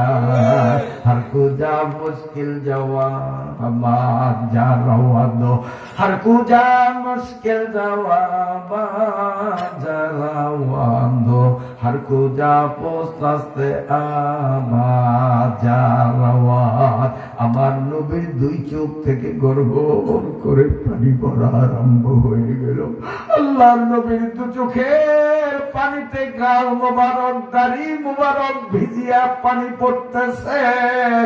নবী কান্দেন আর বলেন, ও আমার সাহাবীরা, ভুল বুঝেছো, ভুল বুঝেছো। তোমরা যেমন উলঙ্গ উঠবে, ইব্রাহিম নবীও উলঙ্গ উঠবেন। আল্লাহ জান্নাত থেকে হাওয়ার তালে তালে এক জোড়া কাপড় তার সামনে পাঠাবেন, তিনি মনের আনন্দে কাপড় পরবেন। আমি মুহাম্মদুর রাসূলুল্লাহ ল্যাংটা উঠব না, উলঙ্গ উঠব না, বরং আমার উম্মত গুলোর ইয়েতিম বানাইয়া আমার আল্লাহর ডাকে সাড়া দিয়া 3.5 হাত কবরে আমি যেদিন শুইব, আমার 3 টুকরা কাফনের কাপড় জড়াইয়া যখন কবরে দাফন করা হবে, কিয়ামতের ময়দানে আমি মুহাম্মদুর রাসূলুল্লাহ কাফনের কাপড় জড়ানো অবস্থায় উঠব, আমি ল্যাংটা উঠব না। তবে জেনে রেখো, আমার কাফনের কাপড়গুলো থাকবে ভেজা, আমার কাফনের কাপড়ের মধ্যে থাকবে কাদা মাটি মাখা। সাহাবায়ে কিরাম প্রশ্ন করলেন, ইয়া রাসূলুল্লাহ, বিষয়টা বুঝতে পারলাম না। বাংলাদেশের মাটির মধ্যে পানির ভাগ আছে, গর্ত করলেই চতুর্দিক থেকে পানি আসে। মক্কা মদিনা আরব অঞ্চলের মাটি হলো শুকনা, যতই গভীর করেন সেখানে পানির কোনো অংশ পাওয়া যায় না। ইয়া রাসূলুল্লাহ, মক্কা মদিনার মাটি হলো শুকনা, শুকনা মাটির কবরে শুয়ে থাকবেন কিয়ামত পর্যন্ত। আপনার কাফনের কাপড় কেমনে ভিজবে, আপনার কাফনের কাপড় কেমনে কাদাযুক্ত হবে আমাদের বুঝে আসে না। আল্লাহর নবী দুই চোখের পানি ছাড়িয়া কান্দে আর বলে, আমার সাহাবীরা, আসলেই মক্কা মদিনার শুকনা মাটির কবরে আমার শোয়াইবা, কবরে কোনো পানির চিহ্ন থাকবে না, কিন্তু আমি হায়াতুন নবী কিয়ামত পর্যন্ত আমার কবরের মধ্যে জিন্দা শুয়ে থাকব। আমার উম্মতের প্রতিদিনের আমলের ভিডিও ক্যামেরা আমাকে ফেরেশতারা দেখাইবে যে হাসমত আলী মেম্বার বাড়ির দরজায় ওয়াজ চলতেছে, এলাকার কে কে মাহফিলের মধ্যে আসছে, কে কোন জায়গায় বসে বয়ান শুনতেছে। আল্লাহর নবীর কাছে এখন ভিডিও দেখানো হইতেছে। এই এলাকার মানুষ মাহফিলে আসলে আসতে পারত, কিন্তু আসে নাই, বাড়িতে কিংবা বাজারে দোকানে রয়েছে, তাদেরও ভিডিও দেখানো হবে। আল্লাহর নবী বলেন, আমার সাহাবীরা রে, আমি কবরে শুয়ে থাকবো, যখন ভিডিওর মধ্যে দেখবো মুয়াজ্জিন হাইয়া আলাস সালাহ বলিয়া ডাক দিছে, আর আলেম মানুষরা মসজিদে আসছে, বুড়িয়া মানুষগুলো লাঠি ভর দিয়া দিয়া মসজিদে আসছে, আর যুবক গুলো চায়ের দোকানে মোবাইল কিংবা টিভি নিয়ে ব্যস্ত, নামাজ পড়ে নাই। আমার ওই গুনাহগার উম্মত গুলোর বদ আমল দেখিয়া আমি উম্মতের কান্ডারি নবী, উম্মতের মায়া দুই চোখের পানি ছাড়িয়া এমনি ভাবে ক্রন্দন করব, আমার দুই চোখের পানিতে আমার কবর সাগর হইয়া যাবে। ও আমার প্রাণোদ্দিনের মুসলমান ভাইরা, আমি আর আপনি মনের আনন্দে গুনাহ করি, কিন্তু এই গুনার ভিডিও আল্লাহর নবীকে ফেরেশতার মাধ্যমে যখন দেখানো হয়, আমার আপনার গুনাহ দেখিয়া আমার আপনার নবী চোখের পানি ছাড়িয়া নবী চোখের জলে ভাসতেছে। উম্মত যদি নবীর প্রতি মহাব্বত থাকিয়া থাকে, নবীর কান্না বন্ধ করানো দরকার আছে কি না? এই জন্য আমরা আল্লাহর কোরআনকে সাক্ষী করিয়া আল্লাহর নবীর কবরে কান্না যাতে বন্ধ হয় এই নিয়ত করিয়া অন্তত দুইটা ওয়াদা আজকে কে কে করতে পারবো। 1 নম্বর 5 ওয়াক্ত নামাজ জীবনে আর নষ্ট করব না। 2 নম্বর রমজান সামনে আসতেছে, একটা রোজাও ছাড়ব না। কে কে নিয়ত করতে পারি? এখন আমাদের এই হাত উত্তোলনের ভিডিও আল্লাহর নবী দেখতেছে। আল্লাহ তুমি নবীরে দেখাইয়া দাও, এই হাসমত আলী মেম্বার বাড়ির দরজা তোমার নবীর উম্মতরা নবীর প্রতি মায়ার মহাব্বত করিয়া নবীর কান্না বন্ধের নিয়তে নামাজ আর রোজার উপরে ওয়াদার নিয়তে হাত উঠাইছে। আল্লাহ নবীর কান্না বন্ধ করে দাও, আমিন আমিন। আমার আল্লাহ তাই বলতেছেন, ইদা রুজ্জাতিল আরদু রাজ্জা ওয়া বুসাতিল জিবালু বাসসা ফাকানাত হাবাআম মুনবাসসা ওয়া কুনতুম আজওয়াজান সালাসা। আল্লাহ, কষ্ট হয় আপনাদের, ছাত্র প্রথম দিন বেশি হয়ে গেছে। প্রথম দিন কষ্ট বেশি হয়ে যেতেছে না? আগামী দিন আবার আপনাদের আসতে হবে। তো বলবো, আমার আল্লাহ বলেন, ওয়া কুনতুম আজওয়াজান সালাসা। আমার সূরাটা মুখস্থ আছে, এই জন্য কোরআন শরীফ খুলি নাই। আমাদের দেশে একটা বদ অভ্যাস, যদি কোরআন শরীফ খুলিয়া রাখিয়া আইরাজ্যের কিচ্ছাও বলে যা কোরআনে নাই, হাদিসে নাই, তফসিরে নাই, কোরআন শরীফ খুলিয়া খুলিয়া তফসির করছে। আর যদি মুখস্থ বলি খালি ওয়াজ করছে, তফসির টফসির করে নাই। আয়াত মুখস্থ আছে কারণে কোরআন শরীফ খোলার দরকার নাই। যেই সূরায় আয়াত মুখস্থ নাই সেখানে না খুলিয়ে উপায় নাই, কারণ আমি তো হাফেজ না। তাহলে কথা বলবো? আল্লাহ কি বলেন? ওয়া কুনতুম আজওয়াজান সালাসা। আল্লাহ বলেন হাসরের ময়দানে সব মানুষগুলোরে উঠাইয়া আমি ক্লাসিক্যাল পদ্ধতিতে 3 ভাগে ভাগ করব। কয় ভাগে? গোটা হাসরের মানুষকে আল্লাহ 3 ভাগ করবে। এই 3 ভাগের আলাদা আলাদা 3টা নামও আল্লাহ তাআলা দিয়ে দিয়েছেন। কি?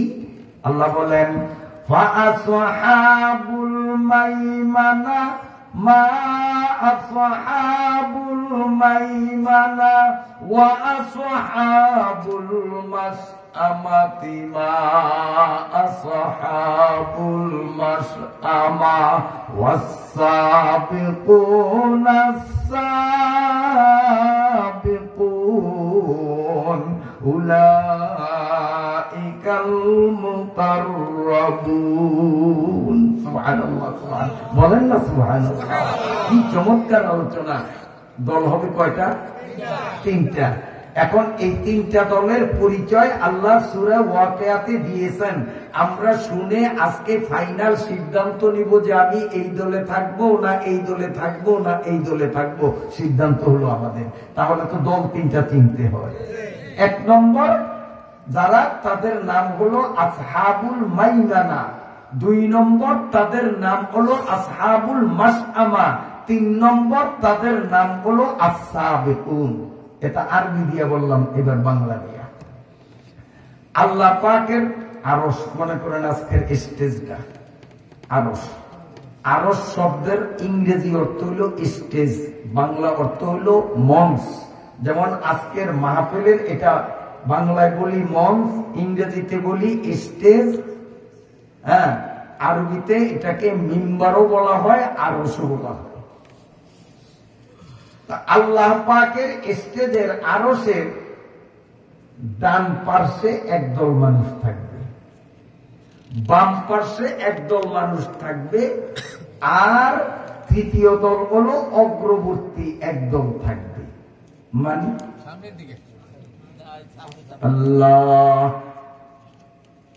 আল্লাহ পাকের আরশের ডান পার্শ্বে একটা মেহমানখানা, মেহমানখানা বুঝলেন তো, একটা অতিথিশালা গেস্ট হাউস, মেহমানখানা থাকবে। সাধারণ ইমানদার নারী আর পুরুষ, এই মানুষগুলোরে ফেরেশতারা হাসরের ময়দান থেকে টোকাইয়া টোকাইয়া তালাশ করিয়া করিয়া ডান পার্শ্বের মেহমানখানায় নিয়ে যাবে। তুমি এখানে দাঁড়ানো কেন? ওই জায়গায় আপ্যায়ন চলতেছে, খাওয়া খাই চলতেছে। হাসরের ময়দান থেকে সাধারণ ইমানদার গুলোরে ফেরেশতারা খুঁজিয়া খুঁজিয়া ওই মেহমানখানায় বসাইয়া দিবি। সব মানুষগুলো যখন ওখানে বলবে, আল্লাহ বলেন মা আসহাবুল মাইমানা, আল্লাহ বলেন এই ডান পাশে মেহমানখানায় যারা আসবে তারা কতই না ভাগ্যবান, কতই না ভাগ্যবান। কেমন তাদের ভাগ্যটা? হাদিসে রাসূল সাল্লাল্লাহু আলাইহি ওয়াসাল্লাম তার ব্যাখ্যায় বলেন, এই মানুষগুলো মেহমানখানায় যখন বলবে, আল্লাহ রাব্বুল আলামিন পরওয়ারদিগারে আলম বলবেন, আমার মেহমানরা, তোমাদের আসল মেহমানদারি হবে জান্নাতে। জান্নাতে যাওয়ার আগে আমার আরশের ডান পার্শ্বের মেহমানখানায় তোমাদের একটু হালকা টিফিনের ব্যবস্থা করব। যেমন আপনার বেয়াই আসছে, এটারে কি বাজার কইলে কটা দোকান দেখলাম, চৌরাস্তা মুসলিম বাজার। এখন চৌরাস্তা মুসলিম বাজার আপনার বেয়াইর সাথে দেখা, বেয়াই আপনার বাড়িতে আসবে, তখন আপনি কি করেন? বেয়ের সাথে কোলাকুলি করিয়া সালাম কালাম করিয়া, বেই আসেন একটু চা খাই, চার কথা কইয়া নিয়েই 4টা সিঙ্গারা, গ্রামে আর কি খাওয়া যায়, এরপরে আপনার চা পান এগুলা খাওয়ান না। এইটা হলো প্রাথমিক টিফিন। আর ওদিকে বাড়িতে মোবাইল করিয়া দিচ্ছেন বিবি সাহেবের কাছে, বেয়ে আইছে, বড় রাওয়াটা ধর, এই ফলার চাউল আছে না না লাগবো, মোবাইলে খবর লয়, এই ময় মশলা আছে না আনতে হইব, তাড়াতাড়ি রেডি করবে, এই দুপুরে খাইব, আসল খাওয়া হবে বাড়িতে। এইখানে হইলো প্রাথমিক আপ্যায়ন, একটু নাস্তা, দুগা সিঙ্গারা, উক্কা চা, উক্কা পান, লগে তো বিড়িও লাগবো না। আল্লাহ, আশ্চর্যের ব্যাপার, মুসলমানের পকেট আতাইলে মেসওয়াক না পাওয়া গেল বিড়ি পাওয়া যায়।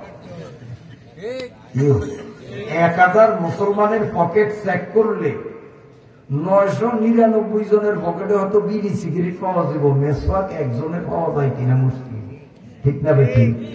অথচ এই উজুর আগে মেসওয়াক যেই ব্যক্তি ব্যবহার করবে, আল্লাহ তাআলা সেই ব্যক্তিকে 1 রাকাত নামাজে 70 রাকাত নামাজ দিবে। যেমন আজকের ফজরের নামাজ পড়বেন, ওযুর আগে যদি মেসওয়াক দিয়ে দাঁতগুলো ঘষেন, মসজিদে আসিয়া ফজরের ফরজ নামাজ পড়বেন কয় রাকাত? 2 রাকাত। কিন্তু আপনার খাতার মধ্যে লেখা হবে আপনি যেন আজকে ফজর নামাজ পড়লেন 140 রাকাত, কারণ 1 রাকাতে 70, তো 2 রাকাতে 140। জোহরের নামাজেও যদি ওযুর আগে মেসওয়াক করেন, মসজিদে আসবেন, জোহরের নামাজ পড়বেন 4 রাকাত, 1 রাকাতে যদি 70 হয়, তো 4 রাকাতে কত? কথা কনা 4 সাথে 28, সামনে শূন্য, সোজা হিসাব 280। পড়বেন 4 রাকাত, খাতায় জমা হবে 280। কিসের বরকতে? আর কথা কয় না, বিড়ির বরকতে। কিসের বরকতে? ও মুসলমান কয় না, কিসের বরকতে? সব দরকার আসেনি। আজকে আমি প্রত্যেকের জিম্মাদারি দেব, কালকে ওয়াজের ময়দানে আসার আগে প্রত্যেকে মেসওয়াক রেডি করবেন। এখন থেকে নিয়ে কালকে ওয়াজে আসা পর্যন্ত এই 24 ঘন্টা টাইম দিলাম, এর মধ্যে মেসওয়াক রেডি করবেন। কালকে হুজুর যদি বলেন যে কার কার মেসওয়াক আছে দেখান, এই বললেই যাতে পকেটে হাত দিয়া এরকম লাড়িটা দেখাইতে পারেন। কালকে ওয়াজের শ্রোতা যতজন, মেসওয়াকও ততটা, এটা আমার দাবি। আপনারা কি মানতে রাজি আছেন? মানলে লাভ হবো না লোকসান হইব? লাভ হবো না লোকসান হইব? কারণ খালি পয়সা খরচ হইব, খালি প্রথম 10 টাকা দিয়ে কিনছি, 10 টাকা খরচ হয়েছে। ওরা যদি না হারায় তখন তো 2-3 বছরও যাইব। কেউ যাইব না? হ্যাঁ যাইব। তাইলে এই বসলে 1 নম্বর লাভ, 1 রাকাতে কয় রাকাত? 70 রাকাত। আরো একটা লাভ আছে, কইতাম নি? কইতাম। আর একটা লাভ হইল, আমি আপনি যখন মৌতা বিছানায় শুয়ে পড়বো, আর কয়েক মিনিট পরে মৃত্যুটা হইব, আজরাইল রেডি হয়েছে, টিপ দিব, রুডা বাইর করব, সেই সময় ইবলিস হয়তো মরবো, এই তো শেষ সময়, দেখি একটা কিছু নি করণ যায়, এই হুজুরের মরবো, এই হুজুরের দ্বারা হইব, আমার দ্বারা হইব, আপনার দ্বারা হইব, চরমনের হিসাবের দ্বারা হইব, কাকরাইলের মুরব্বী জোবার শাহ হুজুরের কাছে হইব। কে? আরে শয়তান, ইবলিস। কারণ ইবলিস চিন্তা করে যে এই তো ওর শেষ সময়, মরবো, আর 1 মিনিট পরে মরবো, এই টাইমে যদি ওরে বেঈমান বানাইয়া দিতে পারি, তাই তো আমি সাকসেস করেছি, ও জাহান্নামী বানিয়ে দিলাম। ইবলিসের কামই তুল্য শয়তানি। আমাদেরকে শেষ মুহূর্তে বেঈমান বানানোর জন্য মাথার কাছে এসে বসবে, আমার কাছে আসবে, হুজুরের কাছে আসবে, হুজুরের কাছে আসবে, আপনার কাছে আসবে, সবার কাছে আসবে। কেন আসবে? যে মৌত কালে আমাদেরকে বেঈমান বানাইয়া চিরকালের জন্য দুজখী বানাইবে, এই হীন উদ্দেশ্য নিয়ে সূরায় মাথার কাছে আয়া বলবো। বসলেই যেই মানুষ 5 ওয়াক্ত নামাজের ওযুতে মেসওয়াক ব্যবহার করে, এই মানুষটাও মৌতা বিছানায় ইবলিস যখন আসে, আল্লাহ তার কুদরতি ঠ্যাং দিয়া ইবলিসের থুতপায় লাথি মারিয়া কইব, তুই মৌত কালে কারে বেঈমান বানাইয়া দুজকে নিতে চাস? তুই চিনস আমার এই বন্দা, আমার এই বান্দিটা মেসওয়াক ছাড়া উজু করতো না। ওর মেসওয়াকের কারণে আমি আল্লাহ দায়িত্ব নিছি, মৌত কালে আমি নিজ দায়িত্বে ঈমান নসিব করিয়া ওরে মরণ দিব, যাতে সে জান্নাতে যাইতে পারে। তুই এসব ঈমান বানাইতি? আল্লাহ বেইজ্জত করিয়া ইবলিসের সরাইয়া আল্লাহ তাআলা কলেমা নিজে পড়াইয়া ঈমানের সাথে আমাদের মৌত দিবেন। আর সেই জিনিস মুসলমানের পকেটে নাই।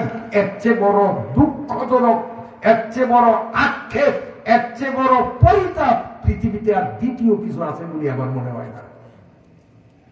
বড় আফসোস, বিড়ি পাওয়া যায় না, সোয়াক পাওয়া যায় না, দাম বেশি না, মাত্র 10 টাকা, কিন্তু লাভ কত? মাশাআল্লাহ, বেশ মাস থেকে অনেকেই বলতেছেন হুজুর আমার কাছে আছে। এই জন্য বললাম আমি এখন পরীক্ষা নিলে হয়তো কেউ শরম পাবে, যারা দেখাইতে পারবে না শরম পাবেন। এই জন্য আমি বললাম কালকে মাহফিলের শ্রোতা যদি 1000, মেসওয়াক যেন 1000, শ্রোতা যদি 5000, মেসওয়াক কয় হাজার? কথা কয় না? শ্রোতা যদি 1 জন, মেসওয়াকও একটা। ঠিক আছে তো? মেসওয়াক ছাড়া কেউ আইবেন না। নিয়ত করা যায়? নিয়ত করা যায়? 10টা টাকা খরচ করবেন, জীবনে বহুত লাভ আছে। আল্লাহ আবার বানিয়ে যায়, কেঁচা গাছ গ্রামে পাওয়া যায়, কেঁচা গাছের শিকড়ের মেসওয়াক খুব ভালো বানিয়ে নেওয়া যায়।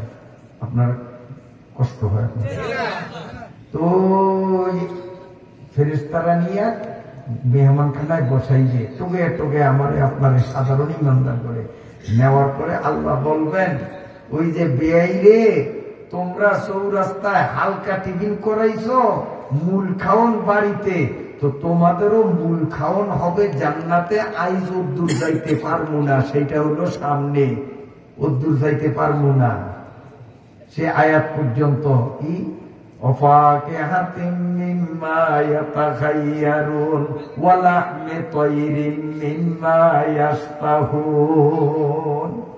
وحور عين كأمثال اللؤلؤ المكنون।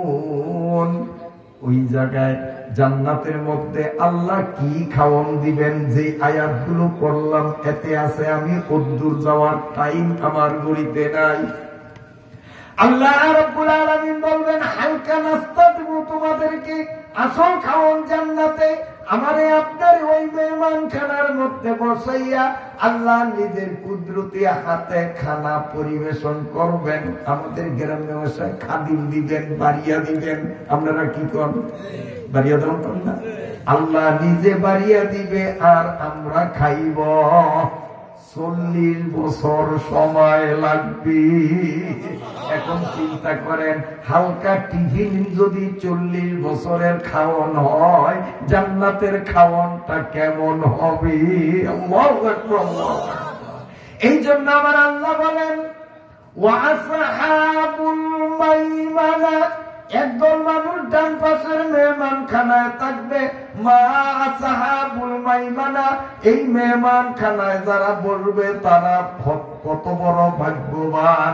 আল্লাহ বলেন, ওয়া আসহাবুল মাশআমা, আল্লাহর আরশের বাম পাশে একটা জেলখানা থাকবে, যেই জেলখানার মধ্যে বিষাক্ত সাপ, এমন বিষাক্ত সাপ সেখানে রাখা হবে। ওই সাপগুলোর কোন একটা সাপ আজকের দুনিয়ার দিকে যদি শুধু তার নাক দিয়া একটু নিঃশ্বাস ছাড়িয়া দিত, ওই সাপের নাকের নিঃশ্বাসের বিষে সারা পৃথিবীর সমস্ত মানুষ জীবজন্তু গুলো মরিয়া যাইত। ওর নাকের নিঃশ্বাসে যদি এত ব্যথা, ওর কামড়ে কত বিষ। এইরকম বিষাক্ত সাপ পাহাড়ের মতো বড় বড় হাতুড়ি হাতে নিয়া পিটানোর জন্য কোটি কোটি ফেরেশতা অপেক্ষা করতেছে। বাম পাশের জেলখানার মধ্যে বেনমাজি বেরোজগারি, বেপরদা, সুদখোর, ঘুষখোর, আইন ঠেলা পার্টি, জমিন ঠেলা পার্টি। হয়তো আপনাদের দেশে এই কিসিমের লোক নাও থাকতে পারে। ওয়ারিশ ঠগানিয়া পার্টি নাই। এই কিসিমের মানুষগুলোরে ফেরেশতারা ঘাড় ধইরা ধাক্কাইয়া ওই জেলখানার মধ্যে নিবি। ওয়াসহাবুল মাইমানা, এই নাফরমানগুলোরে লাঠি মারতে মারতে জেলখানার মধ্যে নিবে।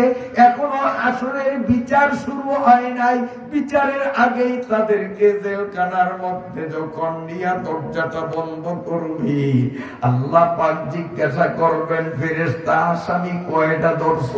ফেরেশতারা গনিয়া বলবে, আল্লাহ এতটা ধরছি। আল্লাহ বলবেন, প্রত্যেকের জন্য একটা একটা ছুরি জাহান্নাম থেকে নিয়ে আসো। জাহান্নামের নির্দয় নিষ্ঠুর জুবানিয়া বাহিনী, জাহান্নামের মিলিটারিদেরকে কোরআনের ভাষায় বলা হয়েছে জুবানিয়া। এই জুবানিয়া বাহিনীদের মনে কোনো মায়া নাই, দয়া নাই। জুবানিয়া ফেরেশতারা জাহান্নামের মধ্যে যাইয়া বিশাল বিশাল ছুরি নিয়ে আসবে, যেই ছুরিগুলোর মধ্যে ধাউ ধাউ ধাউ ধাউ করিয়া আগুন জ্বলতে থাকবে। আমার নবী বলেন, এই জ্বলন্ত আগুনের ছুরিগুলো বেনমাজি, বেপরদা, সুদখোর, ঘুষখোর, আইন ঠেলা পার্টি, ওয়ারিশ ঠগানিয়া পার্টি, নাফরমান, বেঈমান, এদের এই গলার গোড়া, আমার দিকে তাকান, গলার গোড়ায় বুকের উপরে ফেরেশতারা ঘেরচপ করিয়া জ্বলন্ত ছুরির কোপ যখন বসাইয়া দিবে, ছুরির মাথাটা পিছনের দিক থেকে বাহির হইয়া যাবে। আল্লাহ রাব্বুল আলামিন বলবেন, নিষ্ঠুর ফেরেশতারা শোন, আলিমরা দুনিয়াতে কোরআনের আয়াত পড়িয়া আমার নবীর হাদিসের রেফারেন্স দিয়া এদেরকে হাসরের ময়দানের বিবরণ বুঝাইছে। এদের মন বড় কঠিন, মন নরম হয় নাই, পাপ কাজ ছাড়ে নাই, নেকের কাজ ধরে নাই। এদের বুকটারে চিরিয়া দুই ভাগ কর, ছুরির মাথা কিন্তু পিঠের দিক দিয়া বাইর হওয়া, আর ছুরির আচারিটা ফেরেশতাদের হাতে, ছুরিতে ধাউ ধাউ করিয়া আগুন জ্বলতেছে। ফেরেশতারা ছুরিটা চাপতে চাপতে চাপতে চাপতে নাভি পর্যন্ত নিয়া বুক আর পিঠটারে ফাড়িয়া দুই টুকরা করিয়া দিবে। গুনাহগারা बोला बेगा खुदा को गुनाहगारा बुलावेगा खुदा को जवाब अपने नहीं देगा उनको। আগুনের জ্বলন্ত আগুনের ছুরি দিয়া বুকটারে চিরিয়া দুই ভাগ করবে। নাফরমানগুলো আল্লাহ আল্লাহ আল্লাহ বলিয়া চিৎকার দিলে আমার আল্লাহ ধমক মারিয়া বলবে, দুনিয়ায় আমি ডাকছি, আমার ডাকে কেন সাড়া দাও নাই? আজকে আমারে যত ডাকো আমি আল্লাহ তোমাদের দিকে ফিরিয়া তাকাইব। কাযালিকা আতাতকা আয়াতুল্লাহ কাযালিকা আতাতকা আয়াতুনা ফানাসিতাহা ফাকাযালিকাল ইয়াউমা তুনসা। আল্লাহ বলবেন, দুনিয়ায় আমারে ভুলিয়াছিলা, আমি আজকেও তোমাদের ভুলিয়া থাকবো। যত ডাকো আমি তোমাদের দিকে তাকাইব।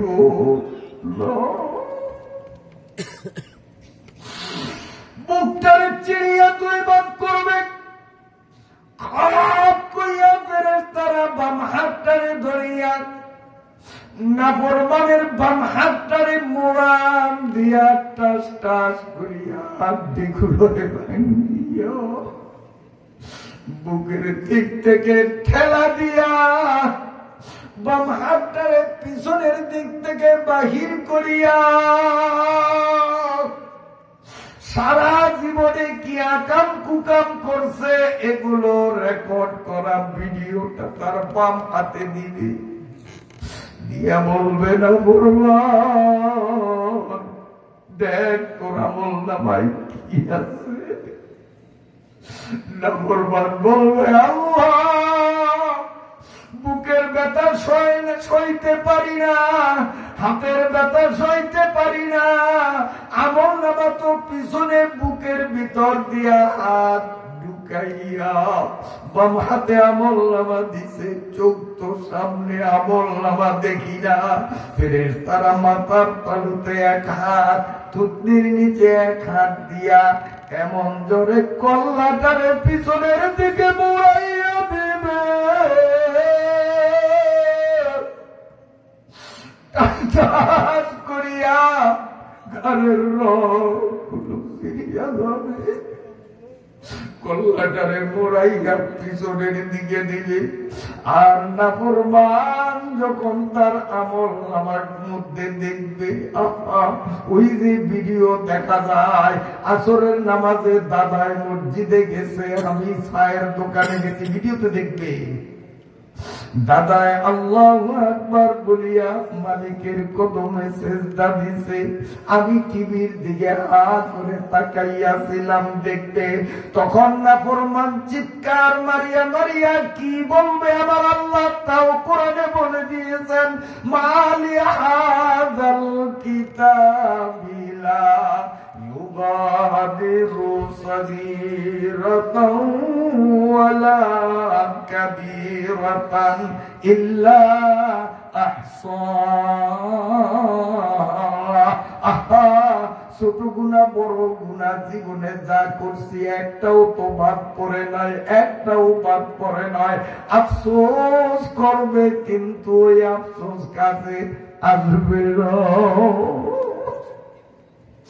এই জন্য আবার আল্লাহ বলেন ওয়াসাহাবুল মাশআমাতি মা আসহাবুল মাশআমা। হাসরের ময়দানের একদল তো ডানপন্থী, আরেক দল হবে বামপন্থী। বামপন্থীরা কতই না কপাল পরা, কতই না বিপদগ্রস্ত।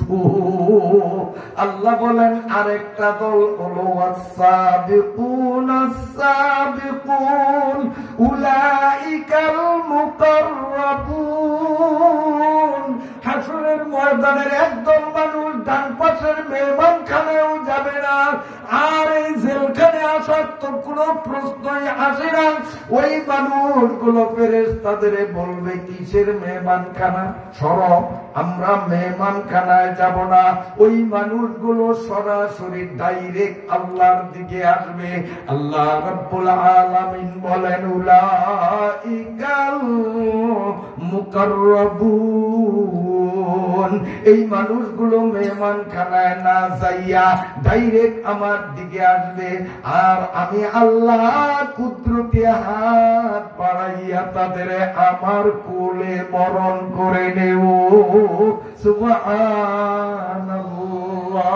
হযরতে আয়েশা সিদ্দিকা রাদিয়াল্লাহু তাআলা আনহা প্রশ্ন করলেন, ইয়া রাসূলুল্লাহ, কোন মানুষগুলো মেহমানখানায় না যাইয়া ডাইরেক্ট আল্লাহর কুদরতি কোলে চড়ার জন্য সৌভাগ্যবান হবে? এই মানুষগুলোর কি স্বভাব, কোন আমলের কারণে?